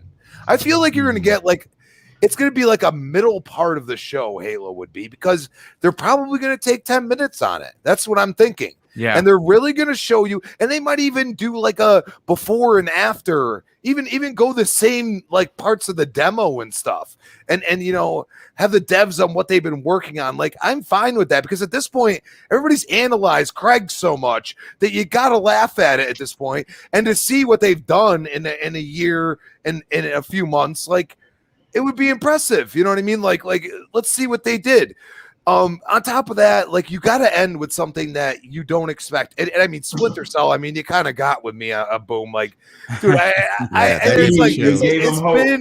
it's been too long. An entire generation without a new Splinter Cell. And I bought the last OG, but it was the Elite 360. It was the last one before the S came out. The thing is a tank. It's still running to this day. Okay. They like revamped the whole thing, but it came with Splinter Cell Conviction. And that was a really good game. I'm sorry. A lot of people didn't like it. I loved that game. That game was freaking awesome. And, you know, I could really go for another Splinter Cell at this point, because I love the combat. And you know, that open world thing, I'm kind of down for it, because, you know, I think they could really put a new spin on it, at least a new feel to it. So, I mean, I would really love them to do something at the end that would be more important to me. Like even when they, you know, showed Fable, or everybody remembers Cyberpunk. Remember at the end when it's like, and you're like, what the hell is going on? And you're like all intrigued. And then everybody was all hyped, even though it wasn't an exclusive. Now do that with an exclusive. I think it would be amazing. Yeah, I agree. Let me ask everybody this question, or just something to think about. Do we think they are going to be in the business of, I don't think that they should, but do we think that Phil will want to be on defense because he does not know what Sony's going to show, and that's sort of the benefit of Sony not being there? I think that offense is the best defense, man. Yeah, I agree. I think they have so many studios and so many incredible third-party AAA games coming out that they should not be afraid of what Sony's going to do. What Sony's going to do, and to be honest with you, all we know that Sony has right now, because we don't know much past what they're releasing this year, is God of War and Horizon. Those are going to be great games, but we don't know more than that. We know a heck of a lot more of Xbox. But Tempest Son, let's get your opinion on this. What do you open and close the show with? I think everybody is actually off in this one. I don't think you show anything like you showed with Halo. I think it's going to be smack dab in the center of the show, and I think they're going to focus on multiplayer. Listen, it's a 10-year adventure, not because of your story mode. It's a 10-year adventure because they're doing something with the multiplayer. It's free to play for the first time ever. I hope they're doing something magnificent out of this world with it. If you have like a 120 whatever Spartan mode, something crazy, something they've been cooking up in the lab, that's what you show, and you can see the graphical upgrades there. You spend time showing why everybody's going to be playing this game for months, because love it or hate it, you play the story mode for, if we're lucky and it's long enough, 20-30 hours hopefully, and then you might replay it once, but listen, you go back for the multiplayer. And I think that a multiplayer-esque showing isn't something you put at the beginning or the end of a show. So I think it's going to be smack dab in the center. I think they're probably going to open the show with rather Perfect Dark or Starfield, get it out of the way. And then they'll end it with something new. I think that one more thing I'm hoping is something that we really don't see coming. Somebody beat me to it. I said it earlier in the show, but you know, the Kojima thing, listen, love it or hate it, that man's name is, you know, is worth gold. And it's almost like an attack against Sony. So yeah, I think something new at the end should be your one more thing. But yeah, I think Halo's going right in the center. So no, I like where you're going with that, and I absolutely agree as well. But listen, folks, this has been a great 2+ hour worth of content. Hopefully, everyone had a good time as we broke down an entire show based on Xbox. So I want to thank everyone. That we had almost we had well over 300 people here today, and that is a big deal. Like I said, when you're going up against Colt Eastwood, you just don't know how you're going to fare. But I hope that you're enjoying the content enough that you'll tune in and obviously check out this program each and every week. Kay Asante, let's start with your outro, brother. You got a lot going on. Where could people reach out to you on social media? But more importantly, where could people subscribe to your YouTube channel and check out your programs? Oh, well, I will first off say thank you so much for having me on here. I've treated this show, especially in the COVID year, I've treated this show like Letterman. You know, you watch it in the background, and this is like Letterman going, "Hey, buddy, how about you be on the show?" I am honored. This is well, awesome. Thank you. That's very kind of you to say, awesome panelists. You know, Crispy. I listen to you guys all the time. Cybernox, Tempest Sun. You know, you guys have great opinions, and I've been listening to you guys for a long time. So I appreciate you guys having me on here. My brother Everborn, you and I, you know, we're on a journey, so we're good to go. You can catch me K_Asante on Twitter. I would suggest since the channel's somewhat new, I won't give you the long, ridiculous YouTube link. When we go live, you'll see it there. We try to do. I'll speak to the Saturday show. I'm sure Mr. Everborn will speak to the Thursday.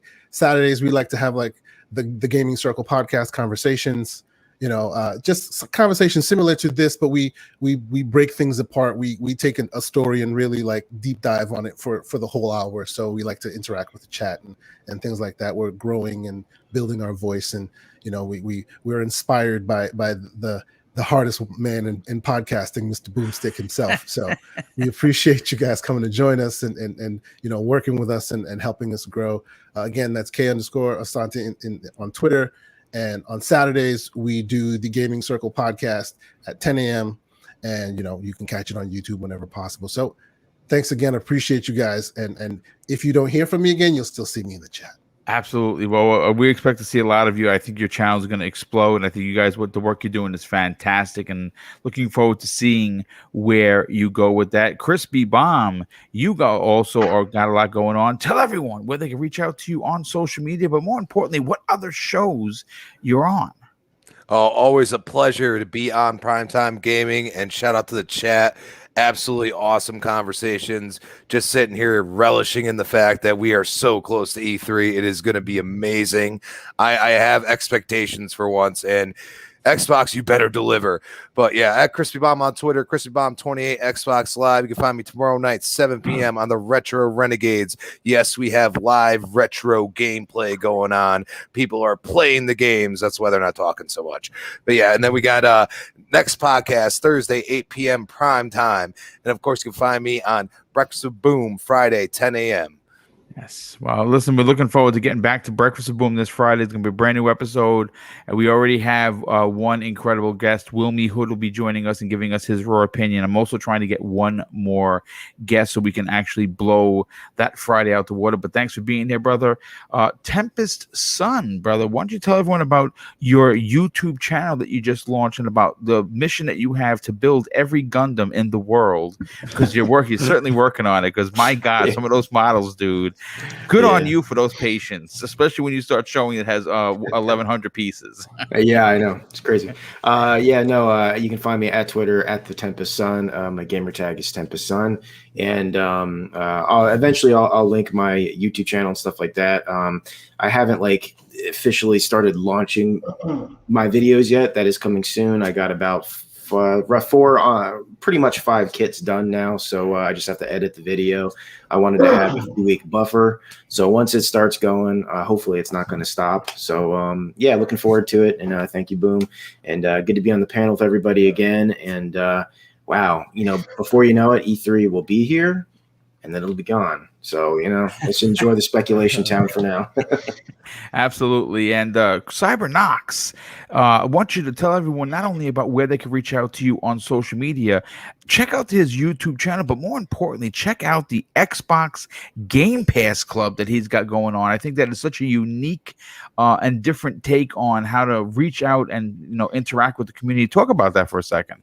Yeah, absolutely. I appreciate it, Boom. I always love being here with you guys, talking games. E3 is right around the corner. Asante, man, it was a pleasure, man, talking to you today. Hopefully we'll do some more shows soon. Cybernox on Twitter, guys, on Xbox, pretty much anywhere gaming at Cybernox. Xbox Game Pass Club is my other channel where we as a community play games that are on Game Pass. It's a small entry, $10 a month for you to just play the games, and we'll pretty much kind of like Kia Sante does on his channel. We take a deep dive and we discuss the game as we go through it, similar to a book club, but with gaming. And the goal is to build a community where everyone can, give suggestions. We'll pick games at random and expand your gaming portfolio. We often get, or sometimes we can get, gaming fatigue because we're consistently playing the same game, same genre. So with Game Pass, it's a good way for you to, discover new games that you might not have tried before. So I really like it. The community is growing pretty well, so I really do like it. I like the concept of it. And Xbox Game Pass Club on YouTube and Twitter as well. And you can catch me here next Monday again on Primetime Gaming, 8 p.m. Eastern. Thanks, brother. Definitely appreciate that. And Everborn Saga, why don't you tell everyone about not only where they can reach out to you on social media, but more importantly, tell them about the Everborn Saga. Yes, sir. Yes, sir. So social media, you can reach out to me everywhere at Everborn Saga. That's Facebook, Instagram, TikTok, Twitter, on Everborn Saga on YouTube, where Kay Asante and I do our Thursday at 8 p.m. show, Really Real Talk, where we sort of break down usually a single topic each week in the world of television and movies. So if you're into not just, and I think you are, if you're not just into games, you're also into TV and movies. We talk about some industry things there. But more importantly, everbornsaga.com, where you can get yourself ingratiated with this epic fantasy tale that we are telling. We've got 2 series so far, Prince of Arcadia and Ariel's Adventure, and we have 2 more series on the way this year. So come and check it out. And any book that you buy from everbornsaga.com comes personally signed and autographed, all those things. So check us out, Everborn Saga, everywhere. Also on Xbox too. You can friend and PlayStation, Steam, all that stuff. So Everborn Saga, every place. Check us out. Thanks for being here, brother. Definitely appreciate that. And of course, I want to thank once again, everyone that. Oh wait, in. I'm sorry, Boom. One last thing. We have 196 likes. Can we get to 200 before we sign off? I know there's 4 of you out there that can help us out here. That'd be great. 202 people left watching. I love it. I definitely appreciate that. Yeah, hey, listen, the likes help, folks. If you're enjoying the podcast, please drop a like in there. It doesn't cost anything. I won't send you a bill. But listen, I'm going to close out today's show with something that's important to me. Hopefully, one day it'll be important to you. And that's something that our dad taught us when we were very young. And I think now, more than ever, it's super important. He used to say, son, treat others how you want to be treated. And also, it doesn't cost anything to be nice. You live by those rules, and I can guarantee you're going to have an awesome day. So take care, everyone, and we'll see you next week on the newest episode of Primetime Gaming with Mr. Boomstick and Friends.